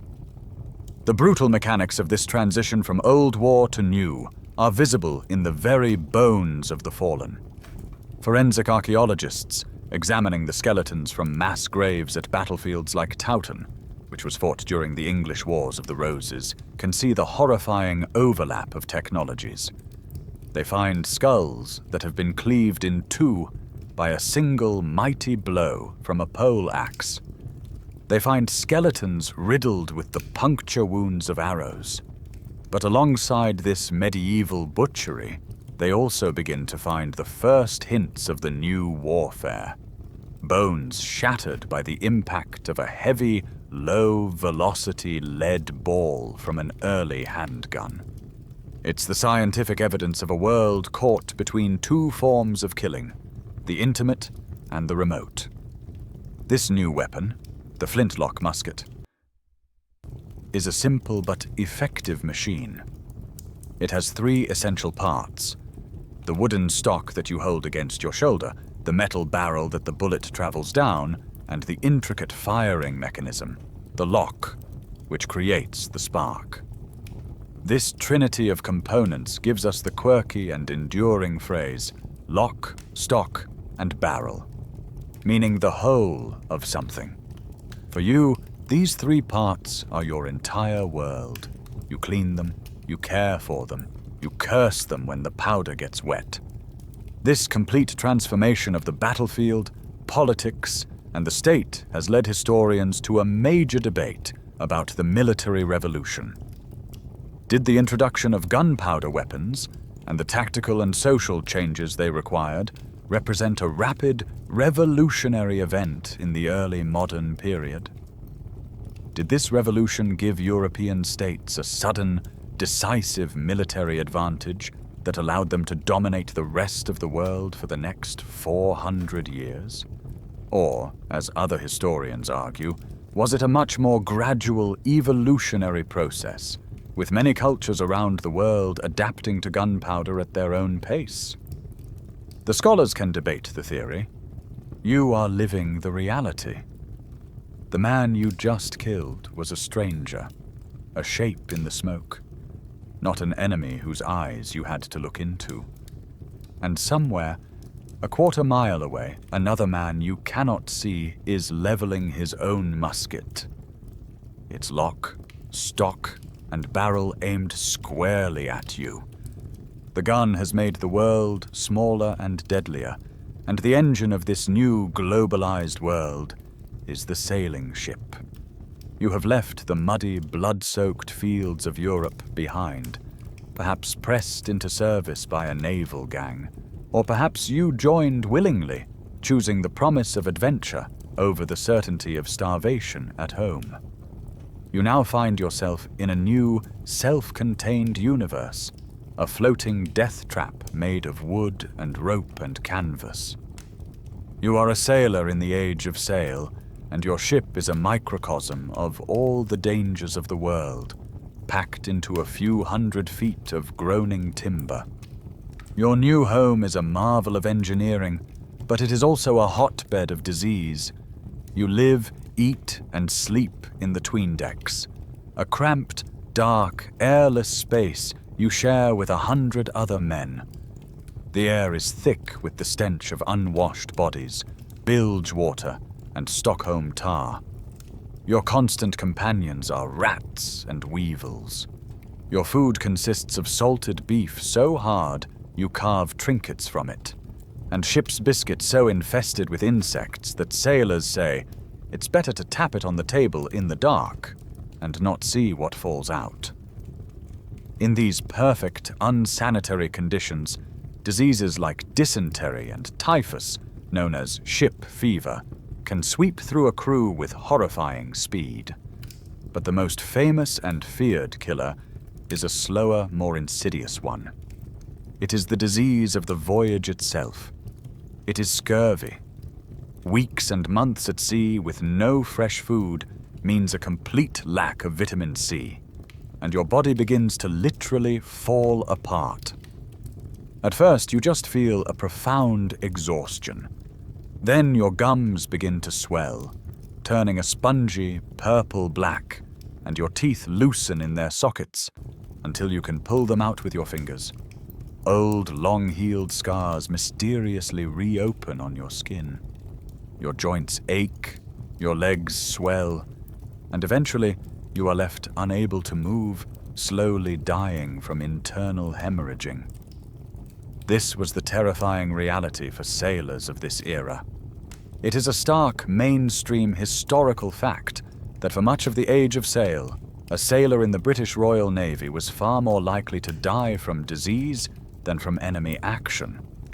Scurvy alone is estimated to have killed over 2 million sailors between the 16th and 19th centuries, a greater toll than all the naval battles of the era combined. The cure, as it turned out, was simple, but proving it in the face of medical dogma was a revolutionary act. In 1747, a Scottish naval surgeon named James Lind, appalled by the suffering he witnessed, conducted what is now recognized as one of the first controlled clinical trials in history. Aboard the HMS Salisbury, he took 12 sailors suffering from scurvy and divided them into 6 pairs. He gave each pair a different popular cure of the day. One got cider, one got dilute sulfuric acid, one got vinegar, another sea water, and so on. But the final pair, he gave 2 oranges and a lemon each day. The result was miraculous. While the others continued to languish, the sailors eating the citrus fruits made a stunning and rapid recovery. This experiment was the definitive scientific evidence that proved the link between diet and the disease.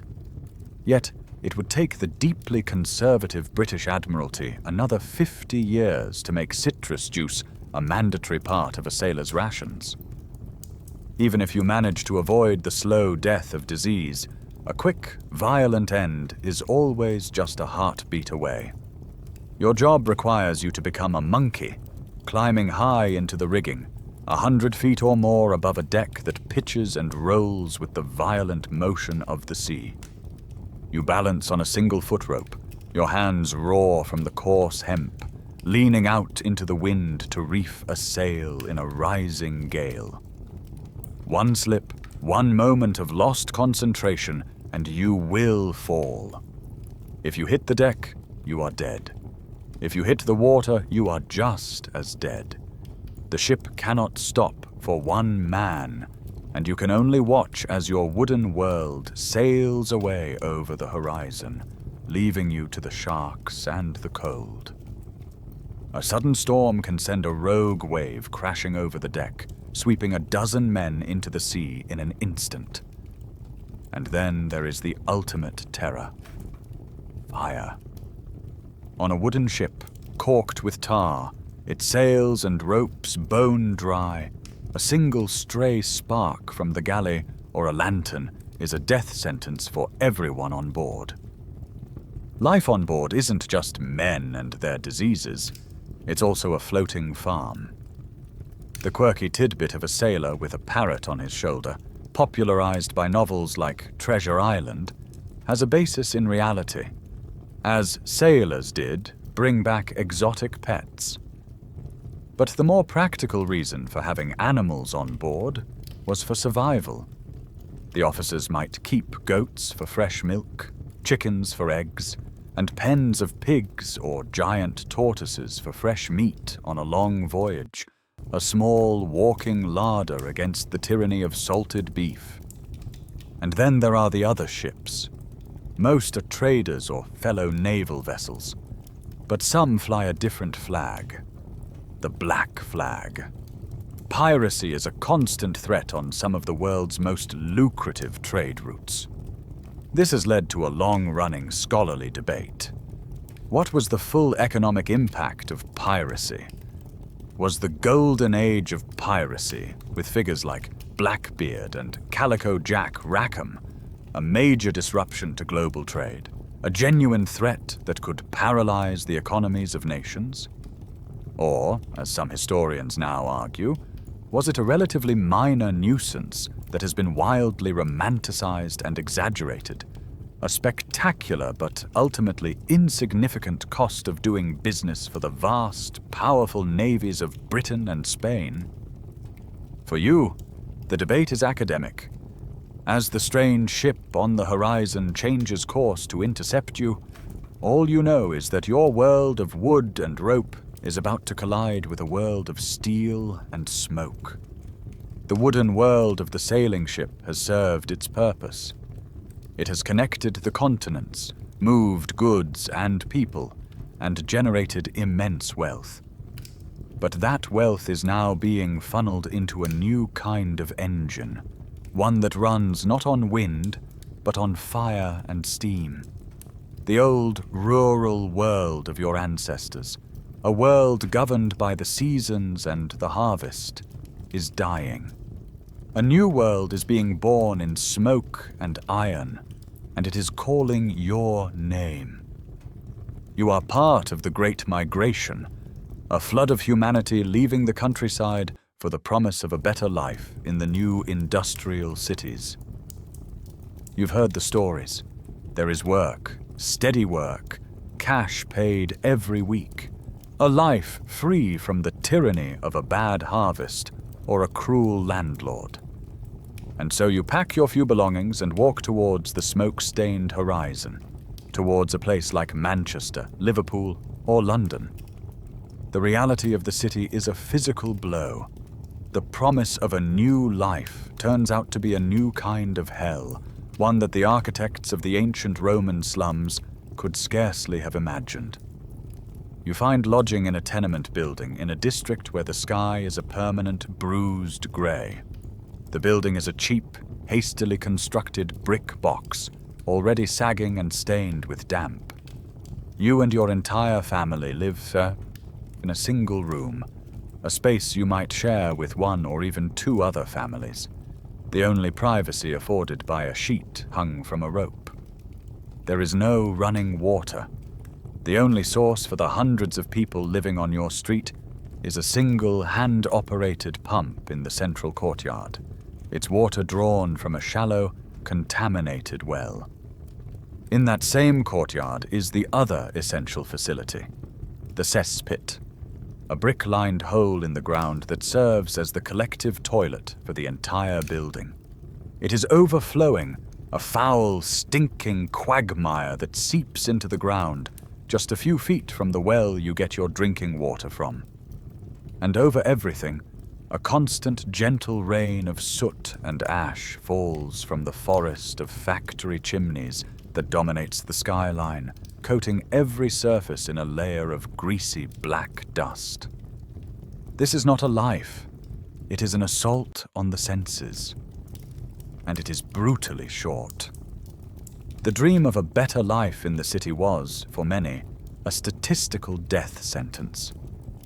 It is a shocking but mainstream historical fact that in the mid-19th century, the life expectancy in some industrial English cities was as low as 26 years old. This was significantly lower than the national average, and even lower than the life expectancy of a peasant a century earlier. The city, the very symbol of human progress and modernity, was a more efficient killer than any famine or plague that had come before. The old killers, of course, were still here, now supercharged by the unprecedented filth. Cholera, the ancient waterborne terror, finds a paradise in the industrial slum. In 1854, a devastating outbreak gripped the Soho district of London. As people died in droves, a physician named John Snow, armed not with a microscope but with a map, began a methodical investigation. He went from house to house, marking the location of each death. a clear and terrifying pattern emerged. The deaths were all clustered around a single water pump on Broad Street. Snow presented his map to the local authorities, who were skeptical. They still believed the disease was spread by miasma, the bad air. But Snow was persistent, and he finally persuaded them to take the handle off the pump, making it impossible to draw water. The outbreak almost immediately stopped. This was a landmark moment, a brilliant piece of epidemiological detective work that provided the definitive scientific evidence for the waterborne nature of the disease, long before the germ theory was widely accepted. But even if you avoid the water, you cannot avoid the air. The city breathes coal. Every factory furnace, every steam engine, every home fireplace burns it, spewing a thick, sulfurous smoke into the atmosphere. This creates the infamous pea soupers, fogs so thick and toxic they could bring the entire city to a standstill. You could not see your own hand in front of your face. The air you breathe is a corrosive cocktail of soot, sulfuric acid, and other pollutants. It inflames the lungs, leading to epidemic rates of bronchitis, asthma, and the great killer of the 19th century, tuberculosis. The stench of the city was a problem that reached the very highest levels of power. The River Thames, the great artery of London, had by the 1850s become a vast open sewer, a dumping ground for all the city's human and industrial waste. In the blistering summer of 1858, an event that became known as the Great Stink, the river began to ferment and bubble in the heat, releasing a wave of stench so overpowering it was thought to be lethal. This quirky tidbit of history records that the Houses of Parliament, located right on the riverbank, had to have their curtains soaked in chloride of lime in a desperate and ultimately futile attempt to mask the smell.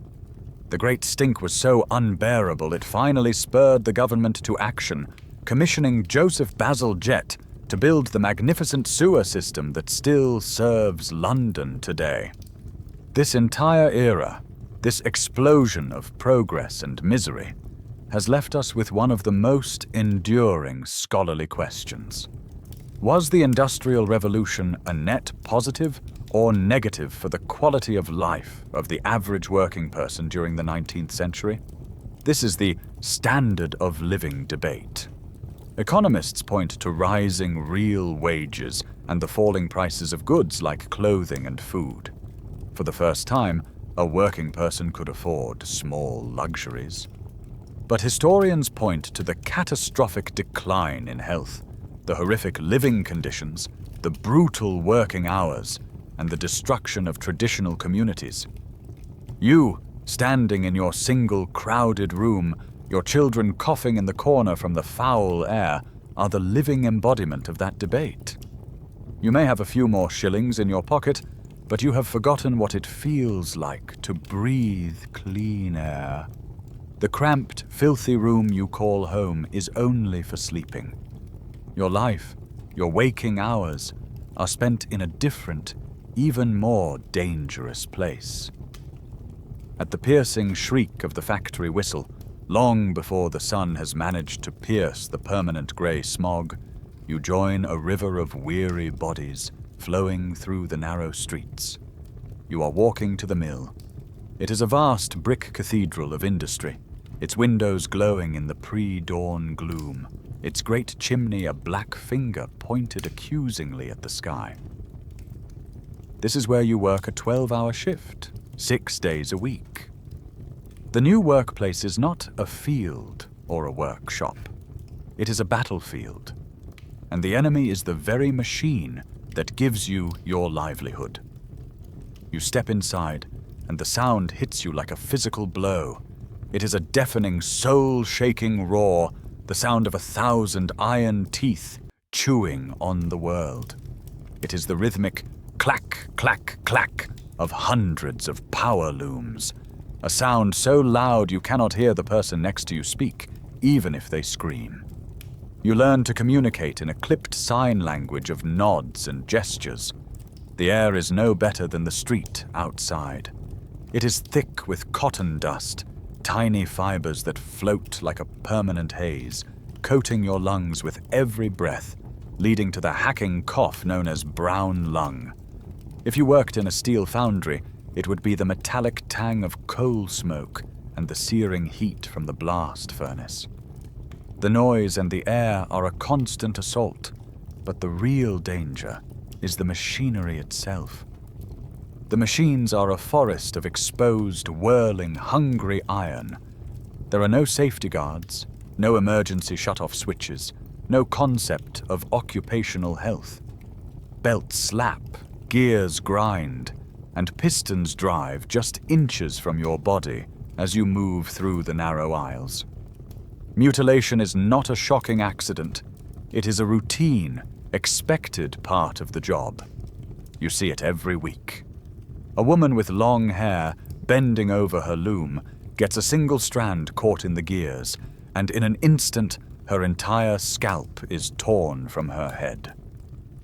A man, his attention wandering for a single second after 10 hours on his feet, gets his hand caught between two rollers, and it is crushed into a pulp of flesh and bone. There is no workers' compensation. There is no sick leave. If you are maimed, if you can no longer work, you are simply fired, cast out to beg on the streets.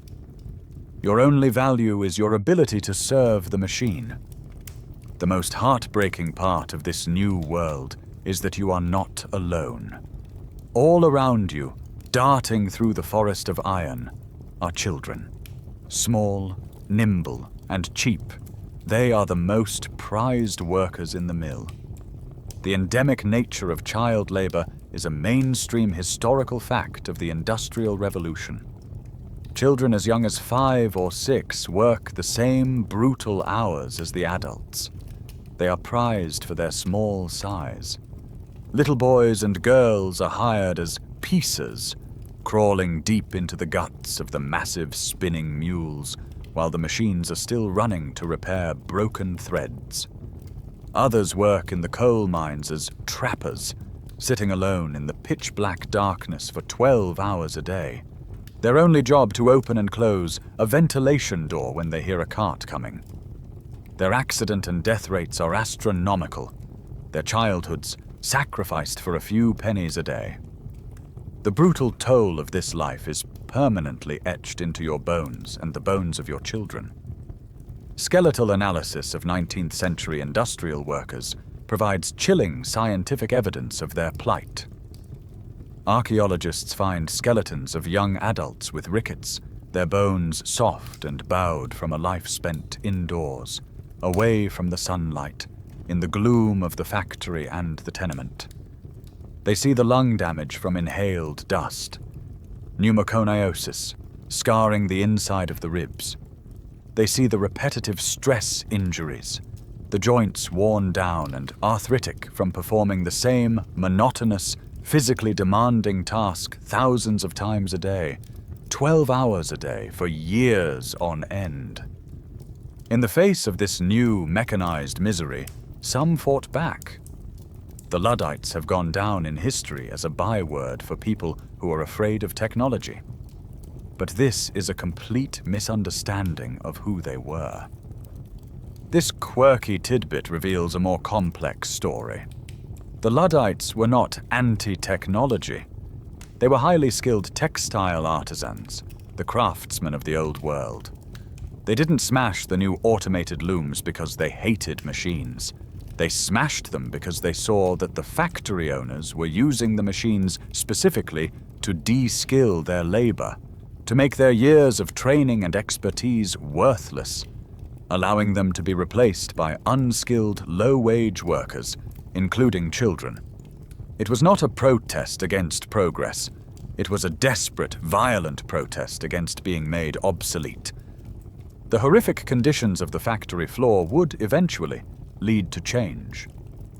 The rise of labor unions, strikes, and political agitation would slowly, painfully, lead to new laws regulating working hours, safety conditions, and child labor. But the motivation behind these changes remains a subject of intense scholarly debate.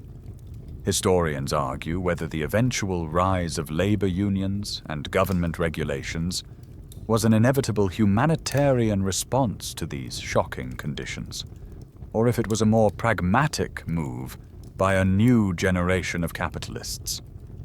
Did they realize that a healthier, better rested, and less frequently maimed workforce was, in the long run, a more stable and more productive workforce? Was it a moral awakening, or just a new form of industrial efficiency? As you stand at your loom, the noise vibrating in your bones, you don't have the luxury of such a debate. You are just trying to survive until the evening whistle. You have survived the factory. Slowly, painfully, the world has begun to recognize that a worker is not just a cog in a machine. Laws are being passed. The world feels, if not safer, at least a little more sane. But humanity's newfound industrial might has been turned to a new, more horrifying purpose. The year is 1918.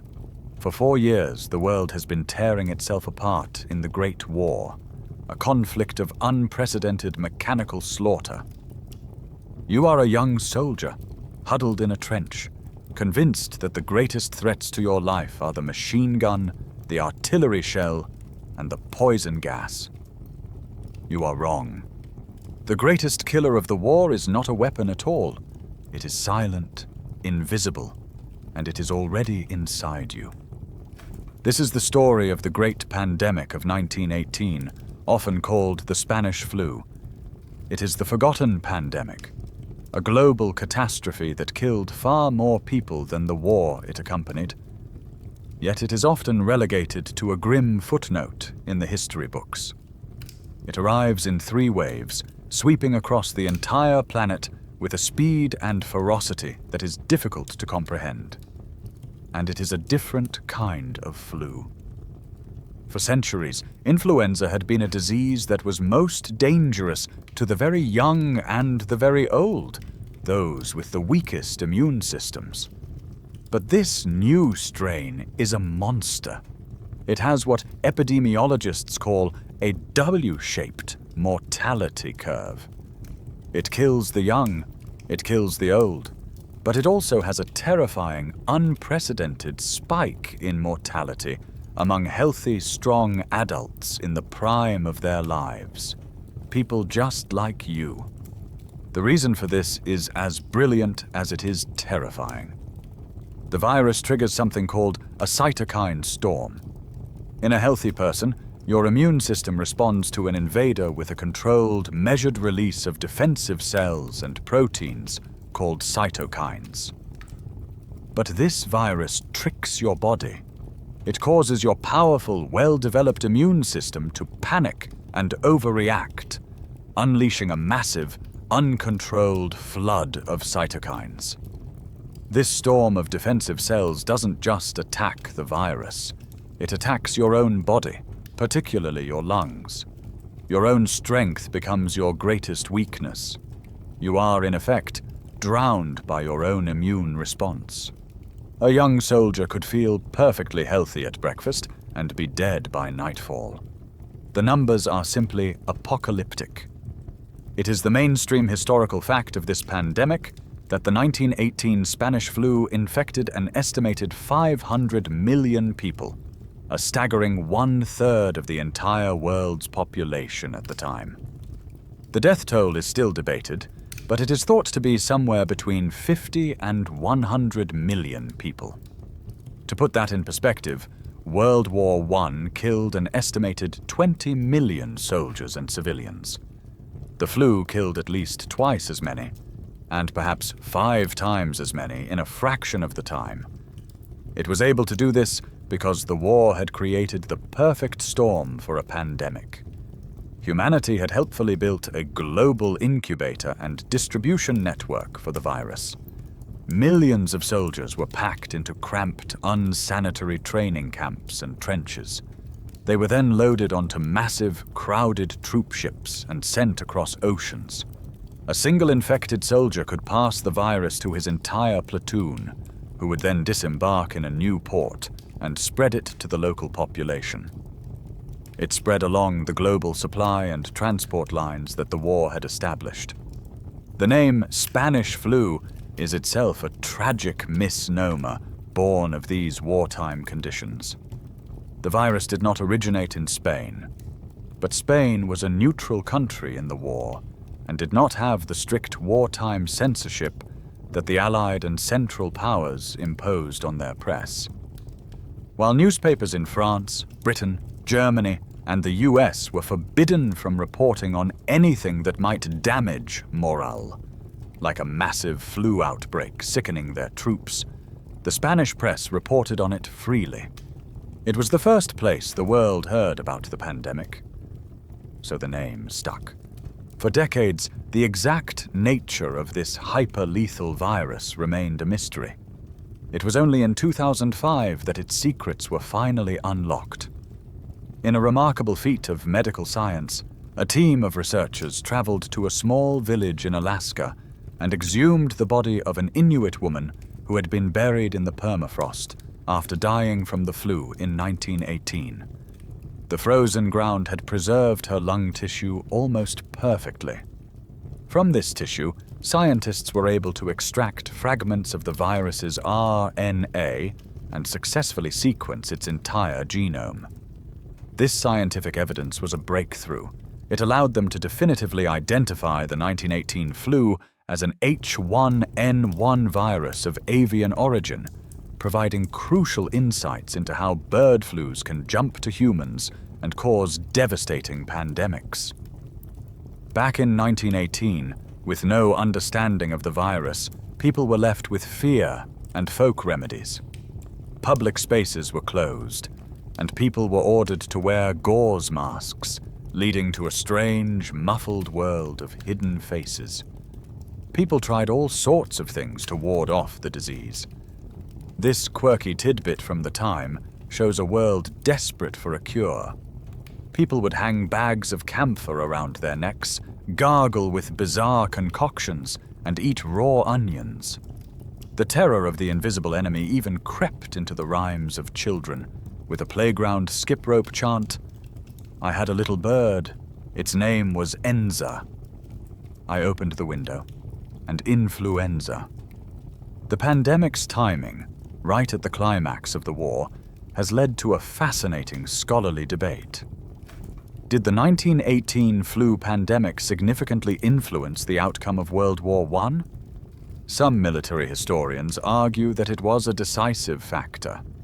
In the spring of 1918, the German army launched its massive Spring Offensive, a final desperate gamble to win the war before the American troops could arrive in force. The offensive started strong, but then faltered. At that exact moment, the second deadliest wave of the flu slammed into the exhausted and malnourished German troops, incapacitating hundreds of thousands of them. Some historians argue this biological blow was the final straw that broke the German army's ability to fight, contributing directly to the Central Powers' eventual collapse. While the war was being fought with every new technology of death, the final decisive blow may have come from one of humanity's oldest and most implacable enemies. While the great flu pandemic was waging its silent biological war on the world, another, louder war was reaching its horrifying climax. You are a soldier, and the disease you manage to survive is just one of the many things trying to kill you. The Industrial Revolution, which created the crowded cities and the smoke-belching factories, has now turned its full, ferocious ingenuity to the art of killing. This is World War I, the meat grinder, the war that was supposed to end all wars. It is the horrifying intersection of 19th century tactics with 20th century technology, and you are the grist for the mill. Your generals, men who learned warfare on horseback, still believe in the glorious charge, the power of brave men with bayonets overwhelming the enemy line. They are sending you into the teeth of a machine that spits death at a rate of 600 rounds per minute. They are sending you into the face of artillery, cannons that can fire enormous, high explosive shells for miles, shells that don't just kill you, but vaporize you, erasing any trace that you ever existed. The old world of courage and honor has died, and in its place is a new industrial mathematics of slaughter. Your life has been reduced to a hole in the ground. You live, sleep, and eat in a narrow, muddy trench that zigzags across a shattered landscape of craters and barbed wire.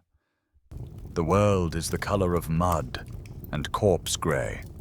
The constant concussive roar of artillery shelling is the soundtrack to your existence, a noise so profound and unending it gets inside your bones and rattles your mind, leading to a new kind of injury they are calling shell shock. It's what your descendants will call PTSD.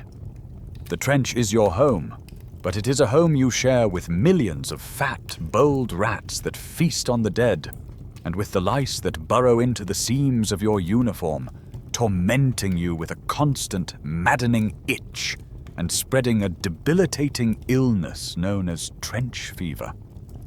Your feet are perpetually cold and wet, submerged in a foul soup of mud and human waste, causing them to swell, go numb, and begin to rot in your boots from a condition called trench foot. And every day, you live with the knowledge that at any moment, a whistle will blow and you will be ordered to climb over the top, to leave the relative safety of your ditch and charge across a few hundred yards of blasted earth called no man's land, directly into the interlocking fields of machine gun fire, for the sake of gaining a few meaningless yards of mud. The sheer scale of the carnage this new warfare produces is almost impossible to process. On a single day, July 1st, 1916, the first day of the Battle of the Somme, the British Army suffered nearly 60,000 casualties, including almost 20,000 men killed. It remains the deadliest single day in the history of the British military. It was a generation of young men, the flower of a nation, sacrificed on the altar of a flawed plan and an unyielding technology. The scars of this conflict are so deep, they are still visible a century later. Modern archaeology on the former Western Front provides stark scientific evidence of the war's industrial scale. Teams of archaeologists, often working ahead of construction projects, unearth not just bullets, shells, and the bones of the fallen, but a vast, complex subterranean world. They have mapped the incredible networks of tunnels the armies dug, the deep concrete bunkers and command posts, an entire underground civilization built for war. Their work also reveals a profound and lasting environmental legacy. The soil of these old battlefields is still dangerously contaminated with millions of tons of unexploded ordnance and the toxic residue of chemical weapons, a poison that will linger in the earth for centuries to come. This was a war of terrible new inventions. The machine gun turned a single soldier into a defensive fortress. Artillery erased forests and turned villages into powder. And then came poison gas. First chlorine, then phosgene and mustard gas, drifting across no man's land in a sickly yellow-green cloud. It was a weapon of pure terror, a silent killer that attacked the lungs, burning them from the inside out, causing men to drown in their own fluids. To counter the stalemate of the trenches, the first lumbering primitive tanks were invented, iron beasts designed to crawl across the cratered earth and crush the barbed wire. And in the skies above, for the first time, men fought and died in flimsy aircraft made of wood and canvas. Yet in the midst of this industrialized nightmare, there were moments when the old humanity stubbornly refused to die. The most famous and quirky tidbit of the entire war happened in its very first year. On Christmas Eve of 1914, in several sectors of the front, an extraordinary and spontaneous event occurred. Soldiers from the British and German lines cautiously climbed out of their trenches. They met in the frozen mud of no man's land, not to fight, but to exchange gifts of cigarettes and plum pudding, to sing carols together, and in some places, to even kick a football around. For a single magical day, the Christmas truce replaced the war. It was a moment of shared humanity, so profound and so dangerous to the war effort that High Command on both sides quickly issued strict orders forbidding any such fraternization in the years to come. The truce was a ghost of a more decent world, a world that was being systematically annihilated. The staggering loss of life, the seemingly pointless battles of attrition, and the chasm between the generals in their comfortable chateaus and the men in the mud has led to one of the most enduring and bitter debates about the war. Historians still argue about the lions led by donkeys interpretation of World War I. Is it true that the brave, common soldiers, the lions, were needlessly sacrificed by an incompetent aristocratic officer class, the donkeys? Or is that a simplistic caricature? Were the generals, men like Haig and Foch, grappling in real time with a completely new form of technological warfare that no one on Earth understood, making tragic but unavoidable errors in a desperate, horrifying learning process? The question of blame and competence still hangs over the silent, manicured cemeteries, where the lions now lie in their tens of thousands. The war that was supposed to end all wars did nothing of the sort. It was merely a dress rehearsal. The 20 years of fragile peace that followed were just a pause to reload, to retool, and to perfect the machinery of death. You are now living in the shadow of its sequel, World War II. The lessons learned in the trenches of the Somme were not about the futility of conflict, but about how to wage it more effectively. And the most important lesson was this: the distinction between the battlefield and the home front is a sentimental fiction. In this new age of total war, the farmer in his field, the woman in the factory, and the child in their school are no longer just collateral damage. They are strategic targets. The primary instrument of this new philosophy is the airplane. It has evolved from the flimsy wood and canvas contraption of the First War into a fleet of long-range heavy bombers, flying fortresses that can carry tons of explosives hundreds of miles into the enemy's heartland. You are no longer safe just because you are far from the fighting. Death now comes from the sky. You are a citizen of London during the Blitz, and the nightly wail of the air raid siren is the soundtrack to your life. You huddle in a cramped, damp Anderson shelter in your backyard, or join the crowds in the tube stations deep underground, listening to the percussive crump of bombs walking their way across your neighborhood. You emerge in the morning to a landscape of fire, rubble, and missing buildings where your friends' houses used to be. Later in the war, if you were a citizen of Dresden or Tokyo, you would experience an even more hellish version of this: firebombing. Waves of bombers drop not just high explosives, but tens of thousands of small incendiary devices designed for a single malevolent purpose: to create a firestorm, a self-sustaining vortex of flame so hot it melts asphalt and sucks the oxygen out of the air, killing people even in their bomb shelters. This deliberate targeting of urban centers, designed to destroy enemy industry and crush civilian morale, fundamentally changed the casualty statistics of war. For the first time in modern history, the number of dead civilians would vastly outnumber the dead soldiers. This is a chilling mainstream historical fact. More civilians died in World War II than combatants. The Soviet Union alone suffered a loss so vast it is almost incomprehensible. An estimated 27 million people, the vast majority of whom were civilians, who died from the brutal German invasion, from starvation during sieges like Leningrad, and from the Nazis' systematic policies of extermination. The sheer industrial scale of this global conflict left a permanent mark on the planet itself, a scar we can read in the most remote and pristine places on Earth. Scientific evidence from ice cores drilled in Greenland tells the story.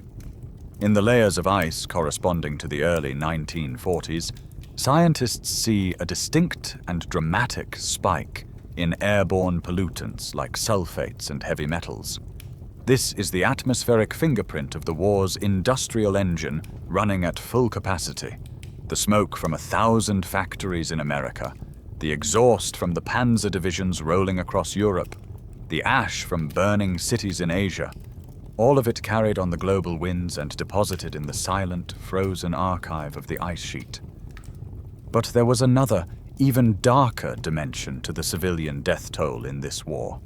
It was not a byproduct of a military strategy. It was the central ideological goal. If you are Jewish, or a member of any other group deemed undesirable by the Nazi regime, Slavs, Roma, homosexuals, the disabled, you are a target not because of what you do, but because of who you are. This is the Holocaust, the deliberate, systematic, state-sponsored genocide of 6 million Jews and millions of others. It is a form of killing that moves beyond the logic of war into the realm of pure, industrialized hatred. You are rounded up, forced from your home, packed into cattle cars, and sent to camps that are not prisons, but factories of death, complete with gas chambers and crematoria, all designed and operated with a terrifying bureaucratic efficiency. In the face of such unimaginable horror, it's hard to imagine how people endured. In Britain, the government tried to prepare its people for the expected bombing campaigns with a series of morale-boosting posters. One of them, printed in massive numbers but never actually widely distributed, featured a simple, stoic phrase under a crown: "Keep calm and carry on." This quirky tidbit is a fascinating piece of retroactive history. The poster was largely unknown, packed away and forgotten after the war. It was only rediscovered in a dusty box in a bookstore in 2000, and subsequently became a global phenomenon, a modern meme representing a stiff upper lip stoicism that was, in the terrifying reality of the Blitz, a much more complex and frantic affair. The war that began with the roar of dive bombers in Poland ended with a light brighter and hotter than the sun. In August 1945, the United States dropped 2 atomic bombs on the Japanese cities of Hiroshima and Nagasaki, killing hundreds of thousands of civilians in 2 blinding flashes. This act ushered in the nuclear age and brought the war to an abrupt end. It also created one of the most profound and contentious scholarly debates of the 20th century. Was the dropping of the atomic bombs militarily necessary to end the war and save the lives of hundreds of thousands of Allied soldiers who might have died in a conventional invasion of Japan? Or was it, as some revisionist historians argue, an unnecessary act, as Japan was already on the verge of surrender? Was it less a military decision and more a geopolitical one? A terrifying opening move in the Cold War, designed to demonstrate America's new, ultimate power to an increasingly troublesome ally, the Soviet Union. The world had survived the firebomb and the gas chamber, only to find itself living under the permanent, terrifying shadow of the mushroom cloud. The shadow of the mushroom cloud now stretches over the entire world, a permanent reminder that humanity has achieved the power of self-annihilation. It is a terrifying external threat, a war that could be over in an afternoon. But as the world rebuilds from the rubble of its great conflicts, another, much slower and more intimate war continues unabated. It is a war fought not in the trenches or the skies, but in the quiet, desperate territory of the self. Having survived all the external forces trying to kill you, the predators, the plagues, the famines, the bombs, you now must face the fact that humans have a remarkable, ancient, and deeply ingrained talent for killing themselves. This is the pursuit of the high, the slow-motion suicide of substance abuse. It is not a modern pathology. It is a story as old as civilization itself. The desire to alter our consciousness, to escape pain, to experience euphoria, or to touch the face of the gods, is a fundamental part of the human experience.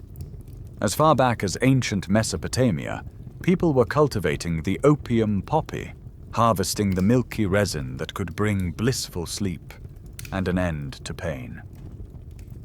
In the high Andes of South America, your ancestors discovered that chewing the leaves of the coca plant could ward off fatigue and hunger, a sacred gift from the gods that allowed them to work at punishing altitudes. The Romans and the Greeks saw wine not just as a drink, but as a divine substance, a medium for philosophical discussion in the symposium, and a tool for ecstatic worship in the rites of Dionysus. For millennia, these substances were woven into the fabric of culture, ritual, and medicine. But in the modern, interconnected world, this ancient relationship turns toxic. Intoxicants become commodities, and addiction becomes a weapon of state policy. There is no greater example of this than the Opium Wars of the mid-19th century.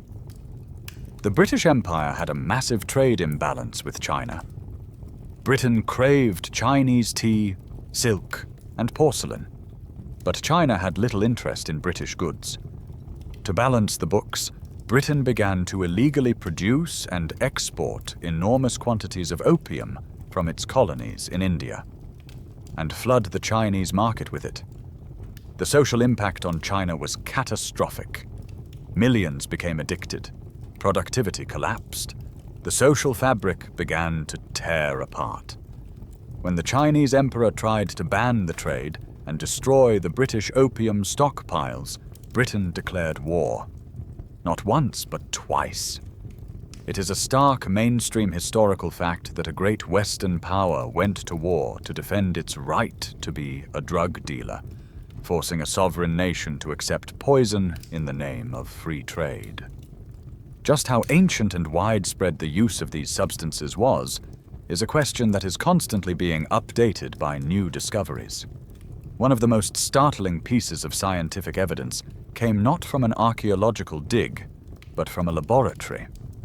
In the 1990s, German scientists performing chemical analysis on ancient Egyptian mummies found traces of both nicotine and cocaine in their hair and bones.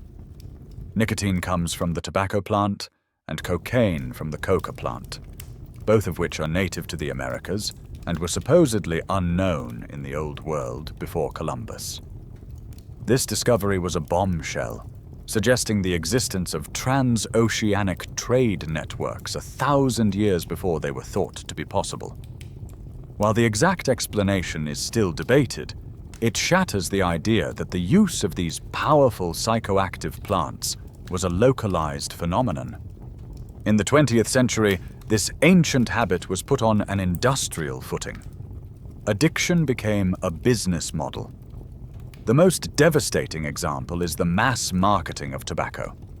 For centuries, lung cancer was an exceptionally rare disease, a medical curiosity.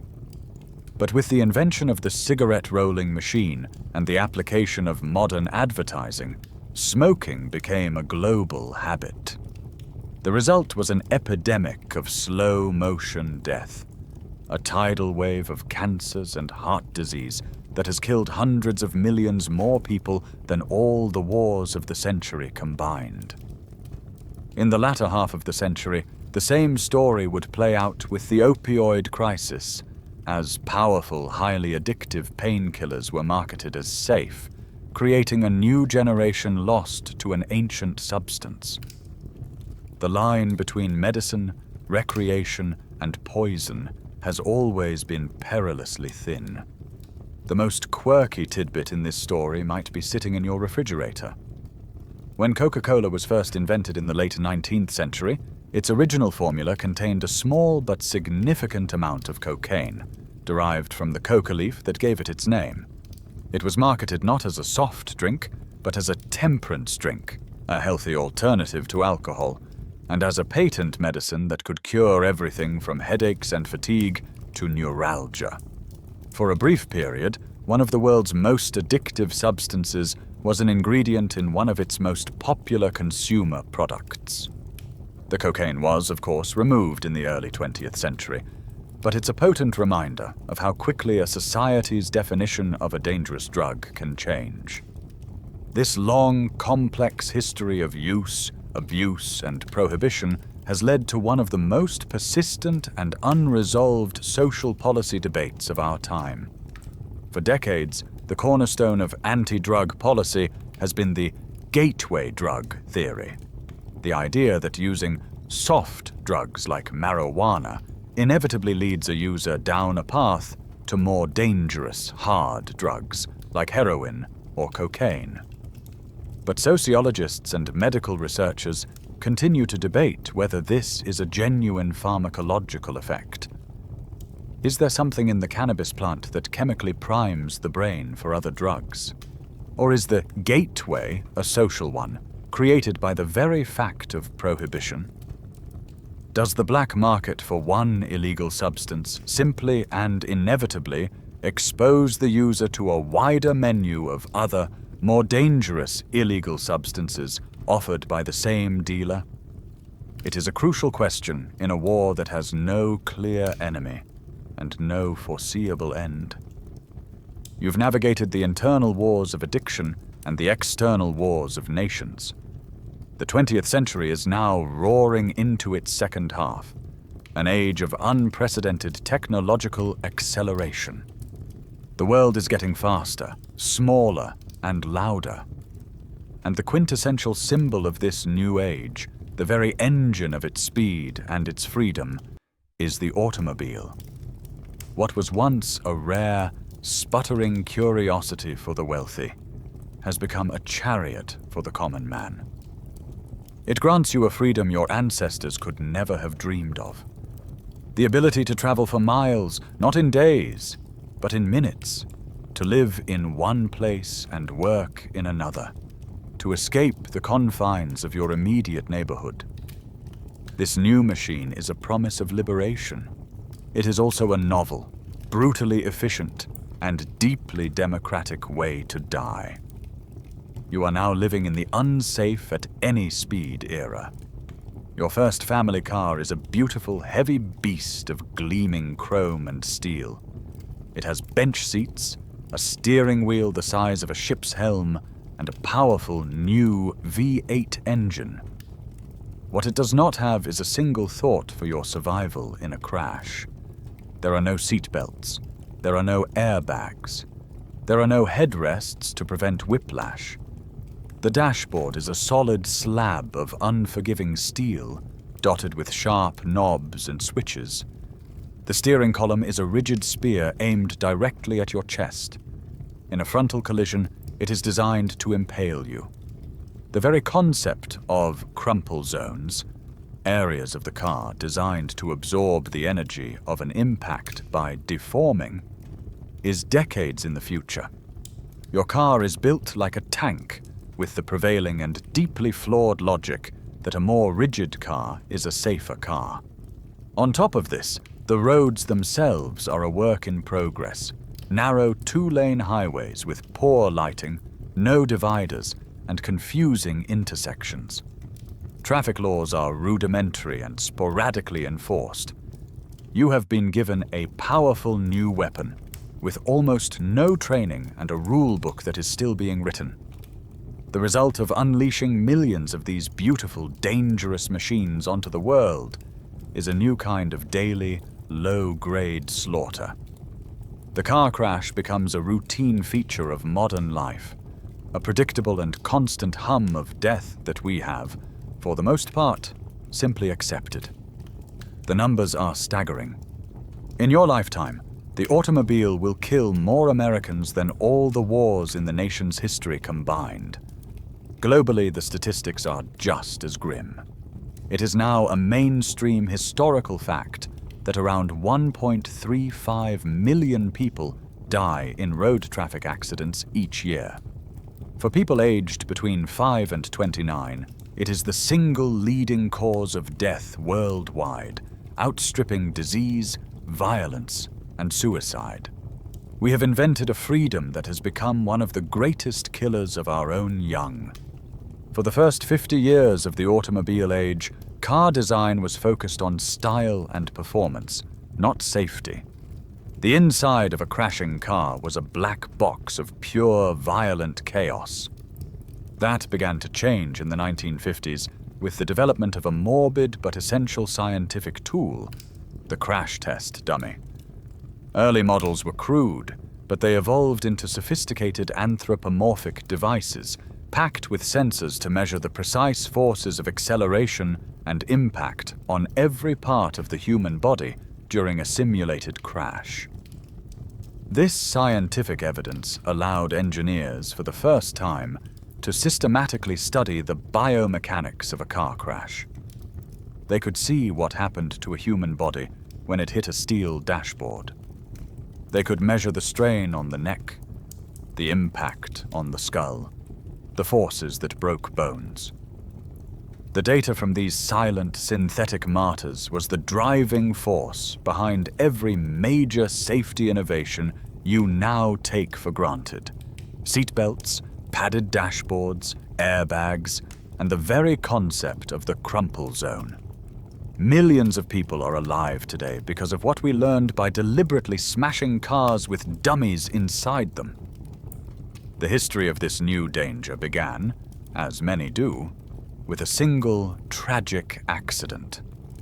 The quirky and unfortunate tidbit of the first recorded automobile fatality belongs to a woman named Mary Ward, an Anglo-Irish scientist and illustrator in 1869.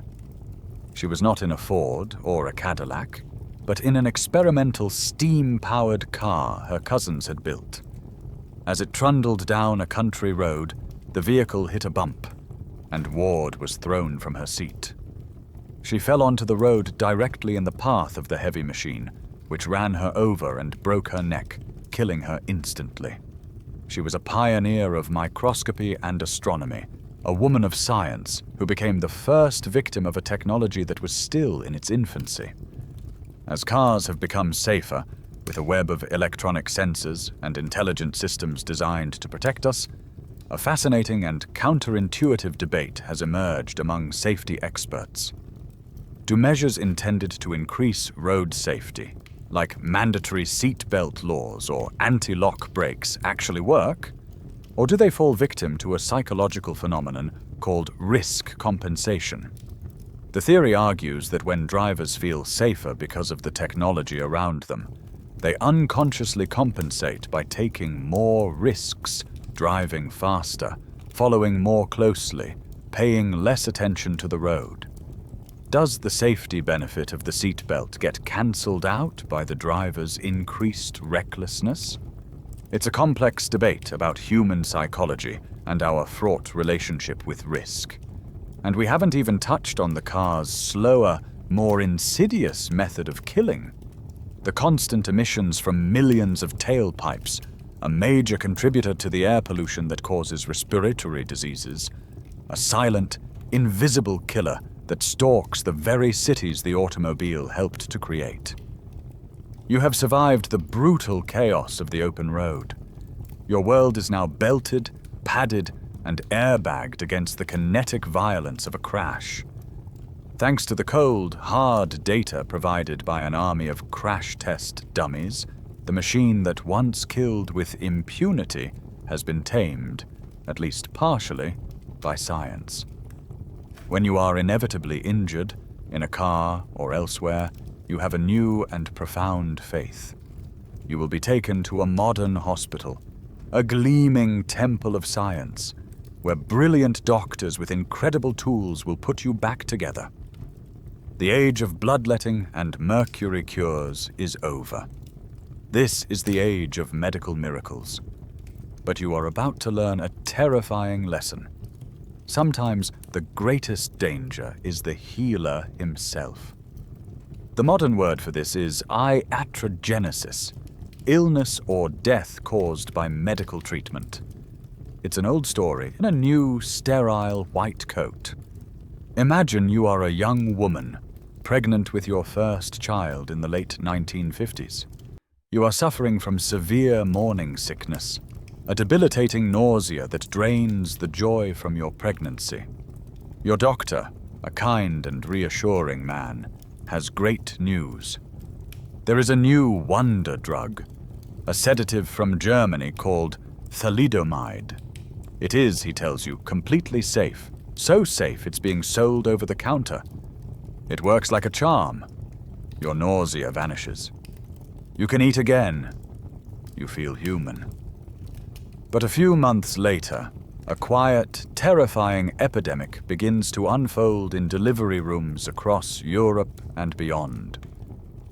Babies are being born with catastrophic birth defects. Many have internal organ damage, but the most visible and shocking signature of the drug is phocomalia, a condition where the hands and feet are attached directly to the torso by short, flipper-like stumps. The perfectly safe drug, it turns out, was never tested on pregnant animals and is a potent teratogen, a substance that interferes with the development of a fetus. The thalidomide tragedy was a global lesson in medical hubris, a catastrophe born from a rush to market and a catastrophic failure of regulatory oversight. This kind of accidental, well-intentioned harm is one thing, but sometimes the harm is deliberate, systematic, and cloaked in the sacred authority of science. You are a poor African-American sharecropper in rural Alabama in the 1930s. You have what the locals call bad blood. Then men from the US government arrive. They tell you that you are part of a special free treatment program. You get regular medical exams, hot meals on examination days, and the government even pays for your burial insurance. You feel cared for. You trust the doctors. You do not know that the name of the program is the Tuskegee study of untreated syphilis in the Negro male. You are never told you have syphilis. You are the subject of a 40-year-long experiment to document the natural, untreated progression of the disease. In the 1940s, a miracle drug, penicillin, becomes the standard effective cure for syphilis. The doctors in the study know this, and they deliberately withhold it from you. They watch as you go blind, as the disease attacks your heart and your brain, as you descend into madness and paralysis. It is one of the most infamous and shameful episodes in medical history, a mainstream historical fact that demonstrates how the trust between doctor and patient can be perverted into a grotesque form of racist exploitation. Even with the best intentions, the very temple of healing can become a breeding ground for new dangers. You are a patient in a 21st century hospital.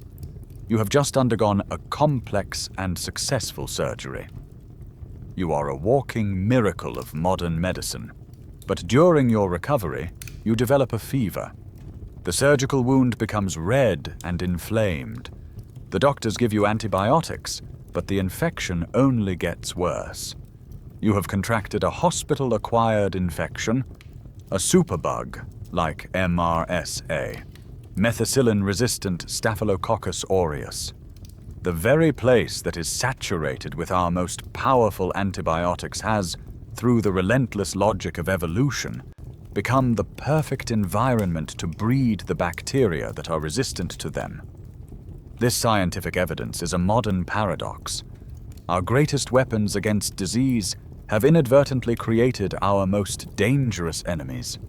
The sterile, controlled environment has become a new kind of jungle. This tendency for the medical establishment to embrace a seemingly brilliant idea that later proves to be a catastrophe is a recurring theme. The most quirky and chilling tidbit of this phenomenon is the story of the frontal lobotomy.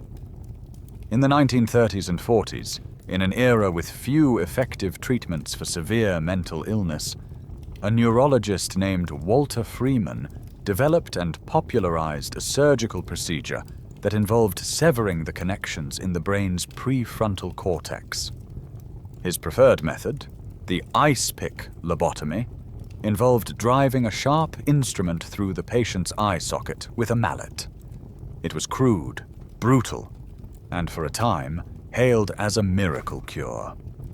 It calmed agitated patients and emptied psychiatric asylums. It was so celebrated that the procedure's inventor won the Nobel Prize for Medicine in 1949. Only later was the devastating cost fully acknowledged. The lobotomy didn't cure patients, it destroyed them, leaving behind passive, emotionally vacant, and intellectually crippled shells of their former selves. The highest honor in medicine was awarded for a procedure that was little more than a surgically precise form of brain damage.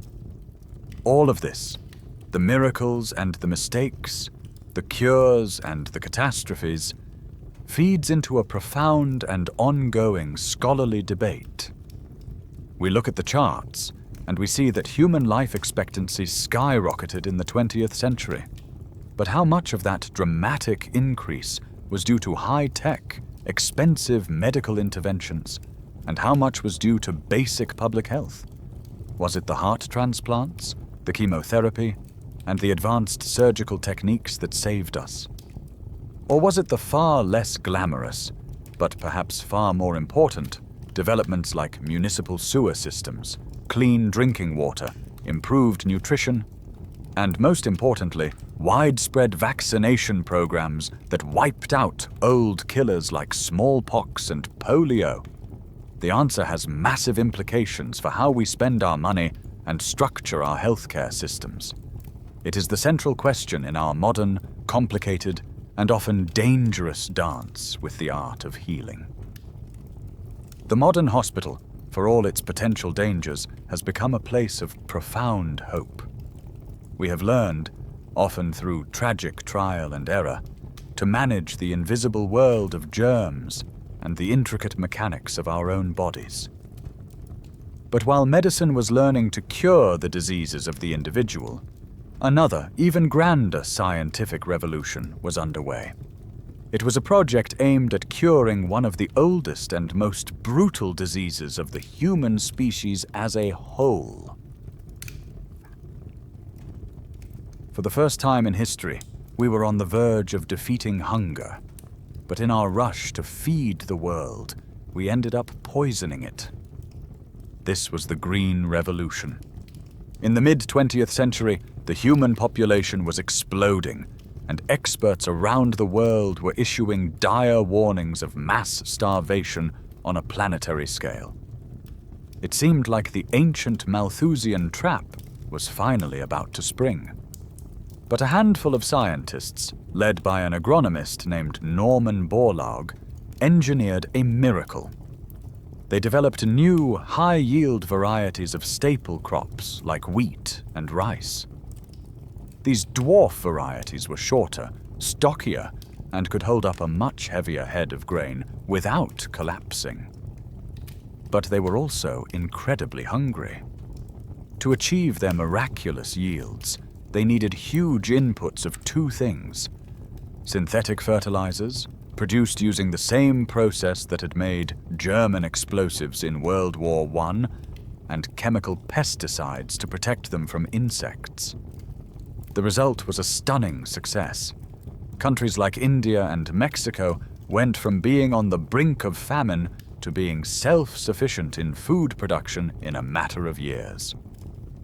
The Green Revolution is credited with saving as many as 1 billion people from starvation. It was, on its face, one of the greatest humanitarian triumphs in history. But this new chemical age had a dark and unforeseen underbelly. The star of this new chemical arsenal was a compound called dichloroDiphenyl trichloroethane, or DDT. It was a miracle pesticide. As a mainstream historical fact, DDT was astoundingly effective, wiping out the insects that destroyed crops, and most famously, killing the mosquitoes that carried malaria, saving millions of human lives from disease. It was sprayed on fields, dusted on livestock, and even sprayed directly on people. It was considered so safe and effective, it was seen as a symbol of scientific progress. But then, a biologist named Rachel Carson began to notice something was wrong. The birds were disappearing. Her 1962 book, Silent Spring, was a bombshell. She meticulously documented how DDT, a persistent organic pollutant, did not simply disappear after it was sprayed. It lingered in the environment, accumulating in the fatty tissues of organisms. A small fish would eat a contaminated insect. A larger fish would eat a dozen of those small fish. A bird, like a bald eagle or a peregrine falcon, would eat those larger fish. At each step up the food chain, the concentration of DDT became magnified, a process called biomagnification. In the birds, it interfered with their calcium metabolism, causing them to lay eggs with shells so thin they would crack under the weight of the nesting mother. The spring was growing silent because the next generation of birds was being systematically wiped out. Carson's work was a wake-up call, the birth of the modern environmental movement, and her claims have been proven with terrifying clarity by modern science. Studies of ice cores and lake sediments provide definitive scientific evidence of this chemical assault. By drilling deep into the mud at the bottom of a lake, scientists can pull up a core that shows a year-by-year history of what has fallen into the water. In these sediment cores, a clear line appears around the 1950s. Below it, the concentrations of industrial pollutants are low.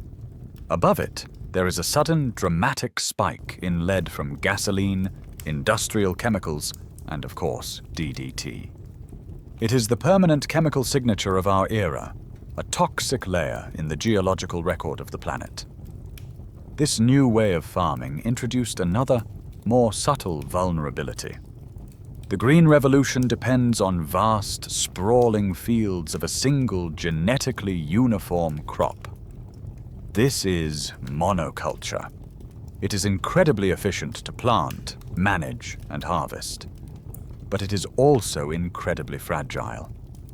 By replacing the rich genetic diversity of traditional farming, with its thousands of local land races adapted to specific conditions, with a single super strain, you have created a perfect target for a new pest or a new disease. If a blight evolves that can defeat the defenses of that one specific strain of wheat, it will not just damage a field, it will wipe out the entire harvest of a nation. It's the agricultural equivalent of putting all your eggs in one basket. This desperate search for the ingredients to make the land more productive is not new. The quirky tidbit in this story is a bizarre piece of 19th century American legislation called the Guano Islands Act of 1856. Before the invention of synthetic fertilizers, the world's richest source of nitrates and phosphates, essential for both fertilizer and gunpowder, was guano, the accumulated droppings of seabirds on remote islands. This act gave any US citizen the right to take possession of any unclaimed, uninhabited island containing a guano deposit. It was a strange and messy chapter of American expansionism, driven by the world's insatiable hunger for bird poop. This brings us to the core scholarly debate that rages to this day. Was the Green Revolution a triumph of humanitarian science that saved 1 billion lives and bought us crucial time to deal with our population growth? Or, as its critics argue, did it create a deeply flawed system of corporate-controlled, fossil fuel-dependent agriculture? Did it destroy the livelihoods of small farmers, poison our soil and water, and create a system of monoculture so fragile that it has left us more vulnerable than ever to a catastrophic collapse of our food supply? As you eat your daily bread, you are unknowingly participating in this debate, chewing on the complicated legacy of a revolution that both saved us and may have mortgaged our future. The Green Revolution, with its synthetic fertilizers born from the same science that created high explosives, bought humanity some breathing room from the ancient enemy of famine. But the second half of the 20th century is not an age of peace. It is an age of a new, strange, and terrifying kind of non-war. The great powers that faced each other in the smoking ruins of World War II have not laid down their arms. Instead, they have created a weapon so powerful, so absolute, that it can never be used.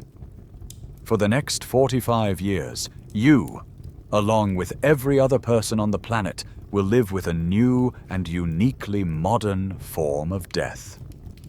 It is the knowledge that your world, your civilization, your species could be extinguished in the time it takes to watch a sitcom.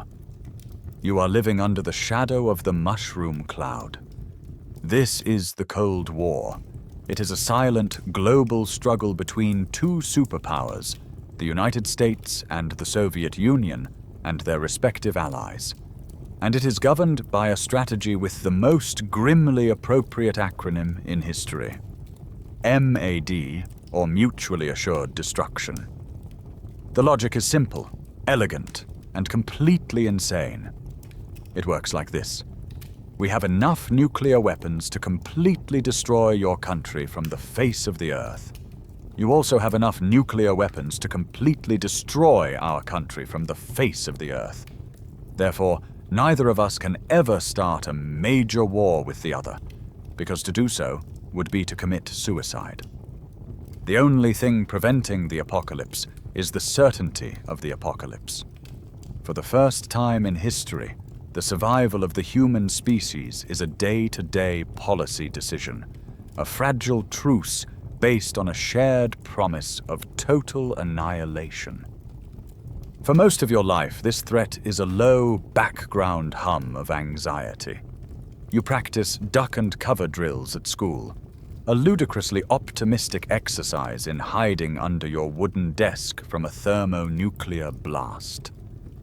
But in October of 1962, the hum becomes a deafening, terrifying scream. This is the Cuban Missile Crisis, and it is the closest the world has ever come to ending. The Soviet Union has secretly placed nuclear missiles in Cuba, just 90 miles from the coast of Florida. The United States discovers them and sets up a naval blockade. For 13 agonizing days, the world holds its breath as the two superpowers stand eyeball to eyeball, their fingers hovering over the buttons. The fate of billions of people, the entire human story, rests on the decisions of a handful of men in Washington and Moscow, men who are exhausted, sleep-deprived, and under unimaginable pressure. We now know from declassified records just how close it was, how a single misunderstanding, a single hot-headed commander on a submarine, could have triggered an exchange that would have killed hundreds of millions and plunged the world into a nuclear winter. This era of nuclear paranoia left behind a permanent, invisible scar on the planet, a signature that will be detectable to the scientists of the far future. Before the treaties that banned it, both superpowers conducted hundreds of atmospheric nuclear tests, detonating bombs in the deserts and on remote Pacific atolls. These explosions blasted enormous quantities of radioactive isotopes into the upper atmosphere, where they were carried by the winds and distributed evenly across the entire globe. One of these isotopes, carbon-14, is a naturally occurring element used for radiocarbon dating. The test created a massive artificial spike in global carbon-14 levels, a phenomenon now called the bomb pulse. This provides a grim piece of scientific evidence. Every single living thing on Earth after 1955, every tree, every blade of grass, you, absorbed this artificial radioactive signature. It is in your bones. It is a permanent marker in the geological record that says this is the moment they learned how to crack the atom and nearly cracked the world. The terrifying thing is that the greatest danger was not necessarily a deliberate act of war, but a simple mistake. The US military has a chillingly bland code name for an accident involving a nuclear weapon that does not create a risk of war: a broken arrow. This quirky but terrifying tidbit refers to incidents where nuclear bombs have been accidentally dropped from planes, lost from submarines, or even involved in fires.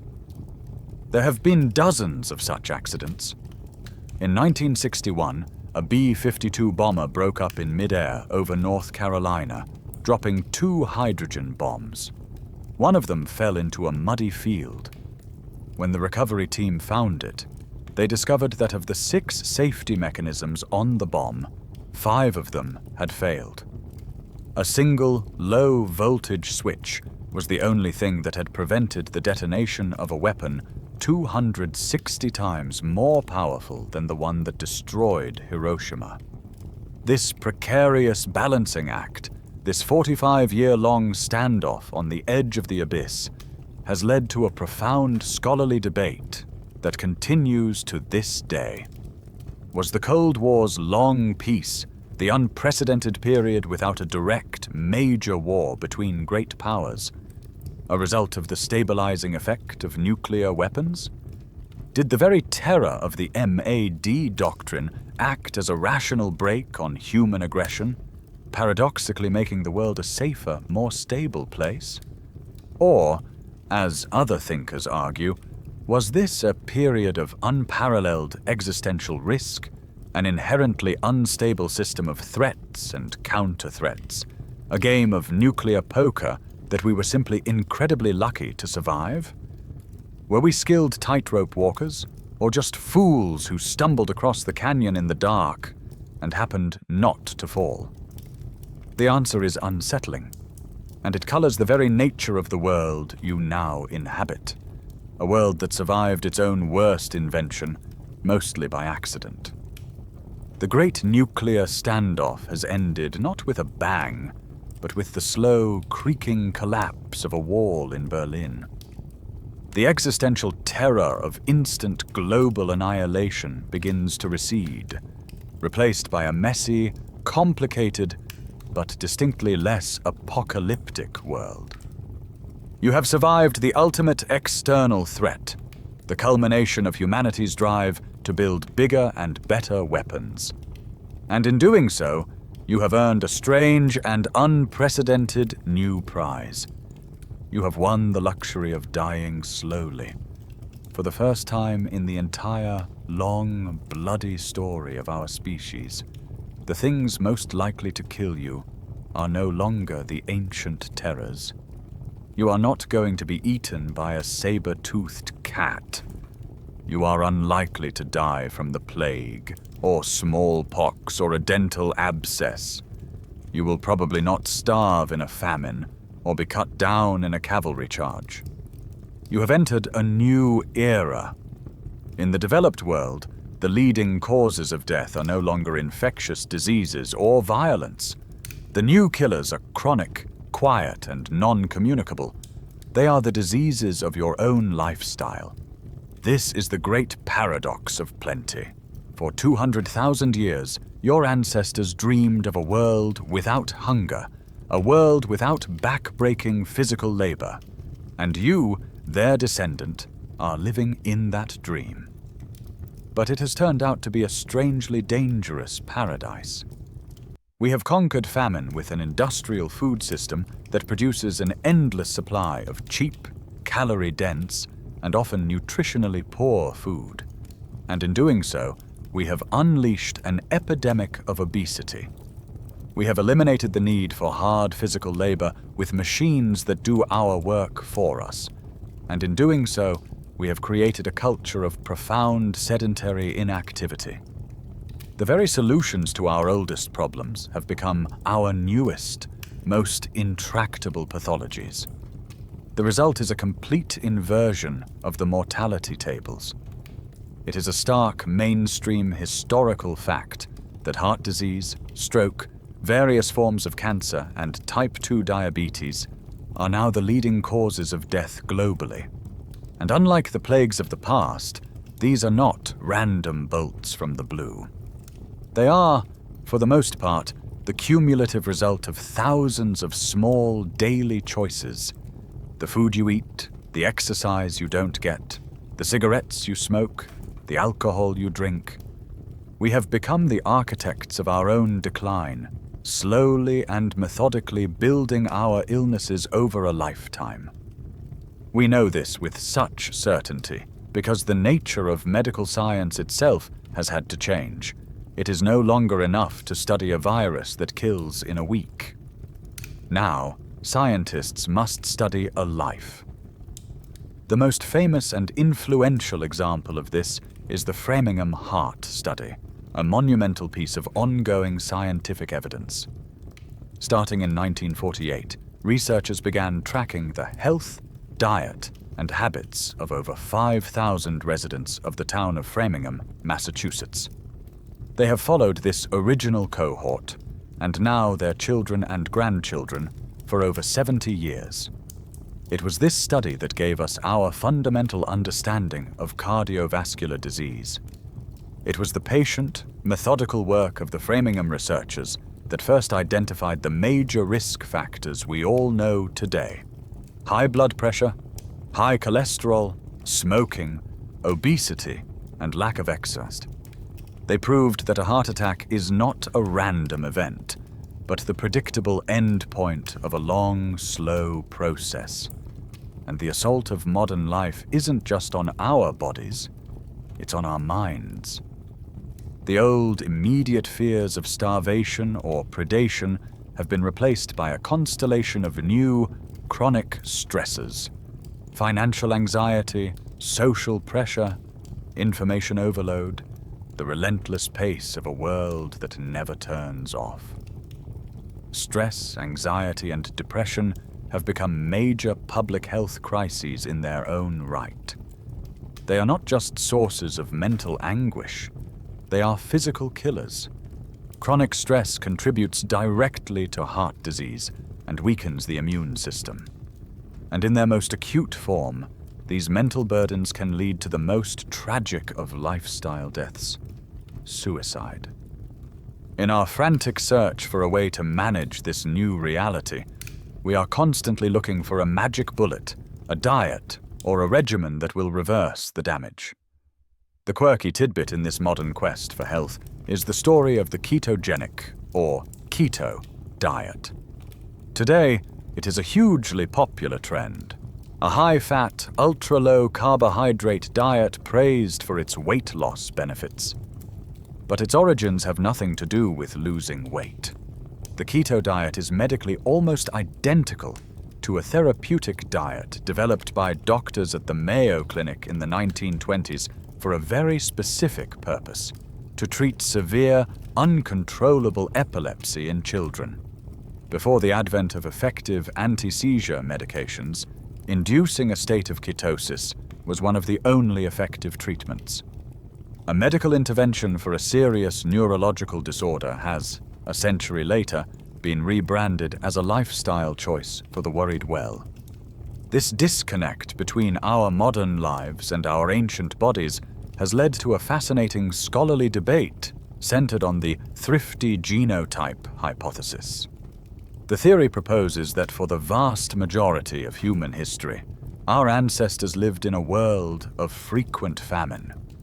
In this environment, natural selection would have favored individuals with genes that were incredibly efficient at storing fat. A person who could quickly convert any excess calories into body fat during a time of plenty was far more likely to survive the next inevitable period of scarcity. Do these same thrifty genes, once a life-saving advantage, now predispose us to obesity and type 2 diabetes in an environment of constant, overwhelming food abundance? Are we, in effect, being killed by a genetic inheritance that was designed to save us? It is the ultimate irony. Having vanquished nearly all of our external enemies, we are left to face our final and most formidable opponent, our own evolutionary success. You've made it. You are living in a world of unprecedented safety. Your car has a dozen airbags, your food is inspected, your house has a smoke detector, and the nuclear weapons are, for the most part, securely locked away. We have spent a century building complex, interlocking systems to protect ourselves from the chaos of the world and the fallibility of our own bodies. We have engineered out the risk. We have designed for every contingency. We have built a safe, predictable technological cocoon.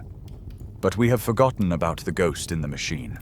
We have forgotten about the single, most unpredictable, and most dangerous element in any system ever created: us.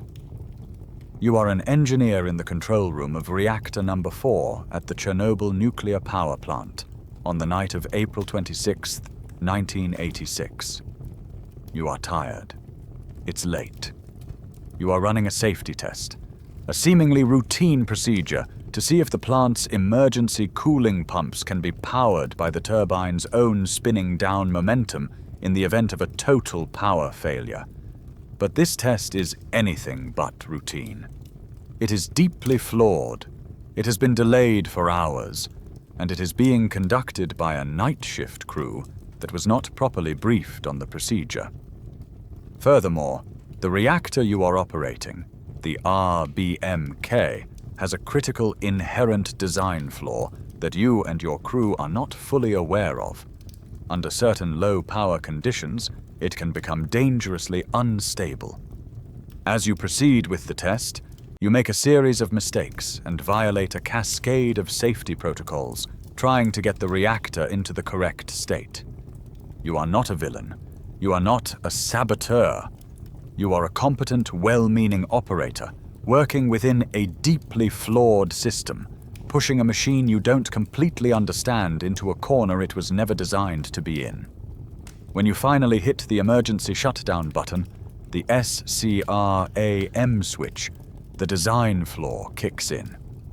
The control rods, which are meant to shut down the reaction, have graphite tips that, for a split second, increase the reaction's power before they begin to slow it down. In the reactor's already unstable state, that split second is all it takes. There is a power surge of unimaginable magnitude, 100 times the reactor's nominal output. In the heart of the machine, the water flashes to steam, and a catastrophic explosion blows the 2,000-ton lid clean off the reactor core. A second, even larger explosion follows, sending a plume of radioactive fire and debris a mile into the night sky. You and your colleagues have just torn a hole in the fabric of the world. The Chernobyl disaster was not a technological failure in isolation. It was a catastrophic failure of protocol, communication, and a deeply ingrained institutional culture of secrecy. The immediate aftermath is a scene of unimaginable horror. The official, immediate death toll of Chernobyl was 31, mostly plant workers and firefighters who died from the explosion and acute radiation syndrome in the first few weeks. But this mainstream historical fact is just the tip of a vast, tragic iceberg. The long-term death toll from the radioactive fallout, which was spread across all of Europe, is a number that is still fiercely debated, with credible estimates ranging anywhere from 4,000 to tens of thousands of future cancer deaths. In the wake of the disaster, a 30-kilometer radius around the plant was evacuated, creating the Chernobyl exclusion zone. This abandoned, radioactive landscape has, in the 3 decades since, become the site of a unique and fascinating long-term experiment. In the absence of humans, wildlife has returned and thrived. Wolves, wild boar, and Przewalski's horses now roam the empty streets of Pripyat. The scientific evidence gathered from studying these animal populations provides invaluable data on the long-term genetic effects of chronic low-dose radiation on ecosystems. It is a living laboratory of the apocalypse, a ghost of a world without us. This pattern of human error leading to technological catastrophe is a repeating theme of our age.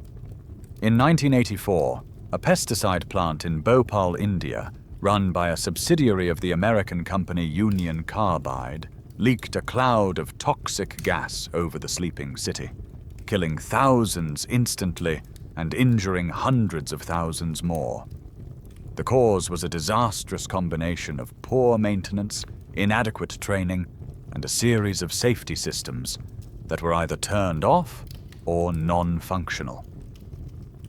In 1986, the Space Shuttle Challenger broke apart 73 seconds after launch, a tragedy caused by the failure of an O-ring seal that engineers knew was vulnerable to cold weather, but whose warnings were ignored by managers under intense pressure to launch.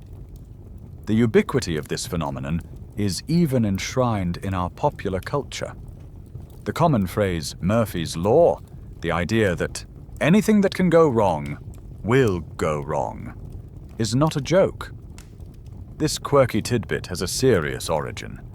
It was a formal observation made by Captain Edward A. Murphy, an engineer working on a U.S. Air Force project in the 1940s.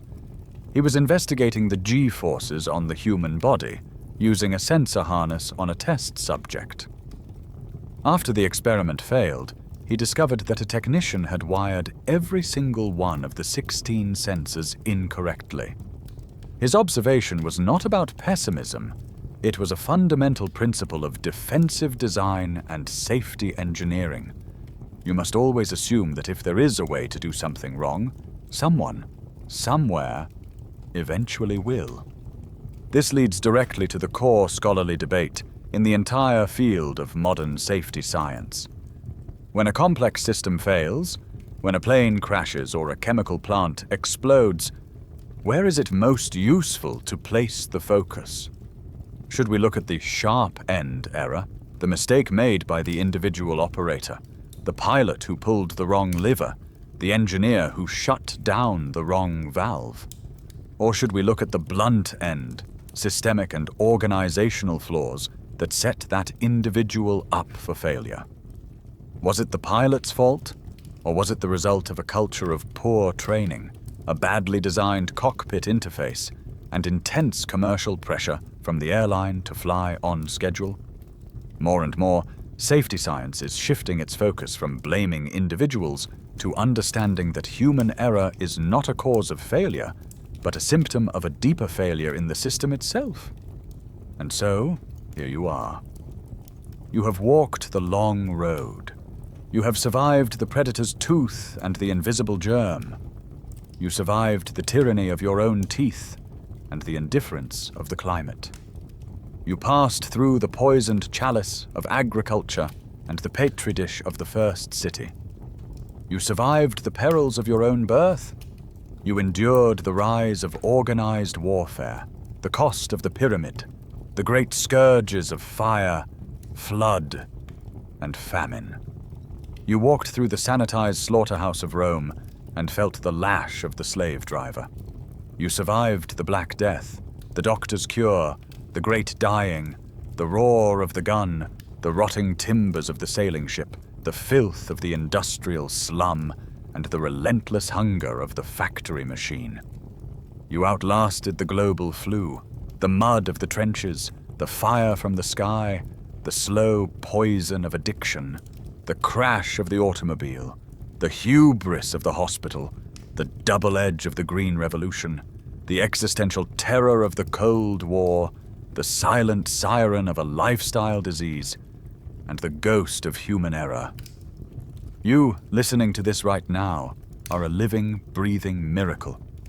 You are the epilogue of 1 billion stories that ended in tragedy. Every single one of your direct ancestors, in an unbroken chain stretching back 200,000 years to that small band of humans on the African savanna, survived. They all survived infancy. They all survived long enough to find a mate and have a child who would do the same. They were the lucky ones, the statistical anomalies. And that unbroken chain of luck and resilience and sheer, stubborn endurance has led directly, improbably, to you. The reason your world is now so crowded, the reason our population has exploded from 1 billion to over 8 billion in just 2 centuries, is not because we are breeding more. It's because we are dying less. This is the demographic transition. For the first time in the entire story of our species, we have broken the ancient brutal calculus. For the first time, childhood is no longer a gauntlet of death. For the first time, the vast majority of children born will survive to become adults. This is the great anomaly of history, the single greatest change we have ever experienced. To put it in perspective, it is a mainstream historical fact that it took roughly 200,000 years for the human population to reach its first billion, around the year 1804. It took just over a century to reach the second billion, in 1927. And it has taken less than 100 years to add the next 6 billion. We have, in the blink of an evolutionary eye, defeated most of the ancient killers.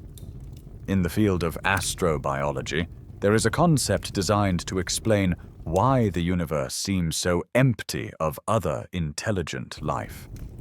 It's a potential solution to the Fermi paradox. Where are all the aliens? It is called the Great Filter.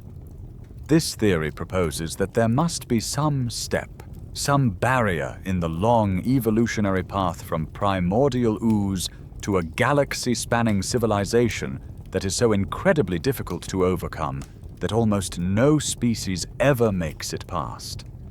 It acts as a filter, wiping out almost every potential intelligent life form before we can ever detect it.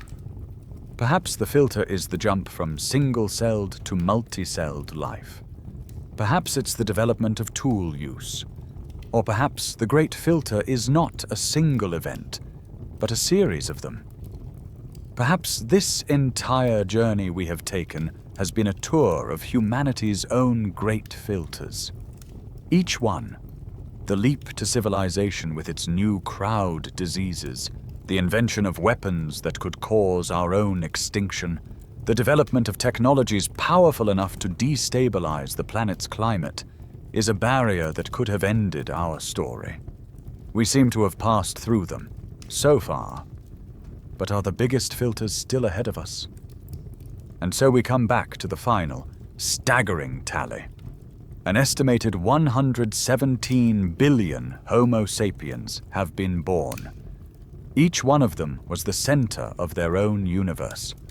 Each one had a name, a voice, a story. For at least 109 billion of them, that story was cut short by one of the relentless forces we have talked about tonight. You are the result of the stories that didn't end. You are the 1%. This leads us to the final great scholarly debate of our time, the one that defines our entire future. Are we, as a species, now living in the safest, most prosperous, and most peaceful era in all of human history, as thinkers like Steven Pinker argue, pointing to the dramatic, measurable declines in violence and poverty? Or, as others like the researchers who study existential risk contend, are we facing new, unprecedented, and truly global dangers? Runaway artificial intelligence, engineered pandemics, catastrophic climate change that make our future more precarious than ever before? Have we truly conquered the filters? Or have we simply been building a bigger one this whole time? The answer, whatever it is now our story to write. And with that, our long walk down that crowded, ghost-haunted road comes to an end.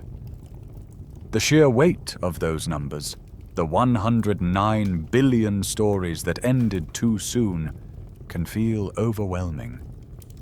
But that is not the final thought for tonight. The true miracle is not the vastness of the dead, but the stubborn, improbable, and beautiful fact that you are here at all. You are the culmination of an epic of survival that is written into every cell of your body. All the fears, the triumphs, the sorrows, and the resilience of 1,000 generations are simmering quietly in your DNA. You are not just you.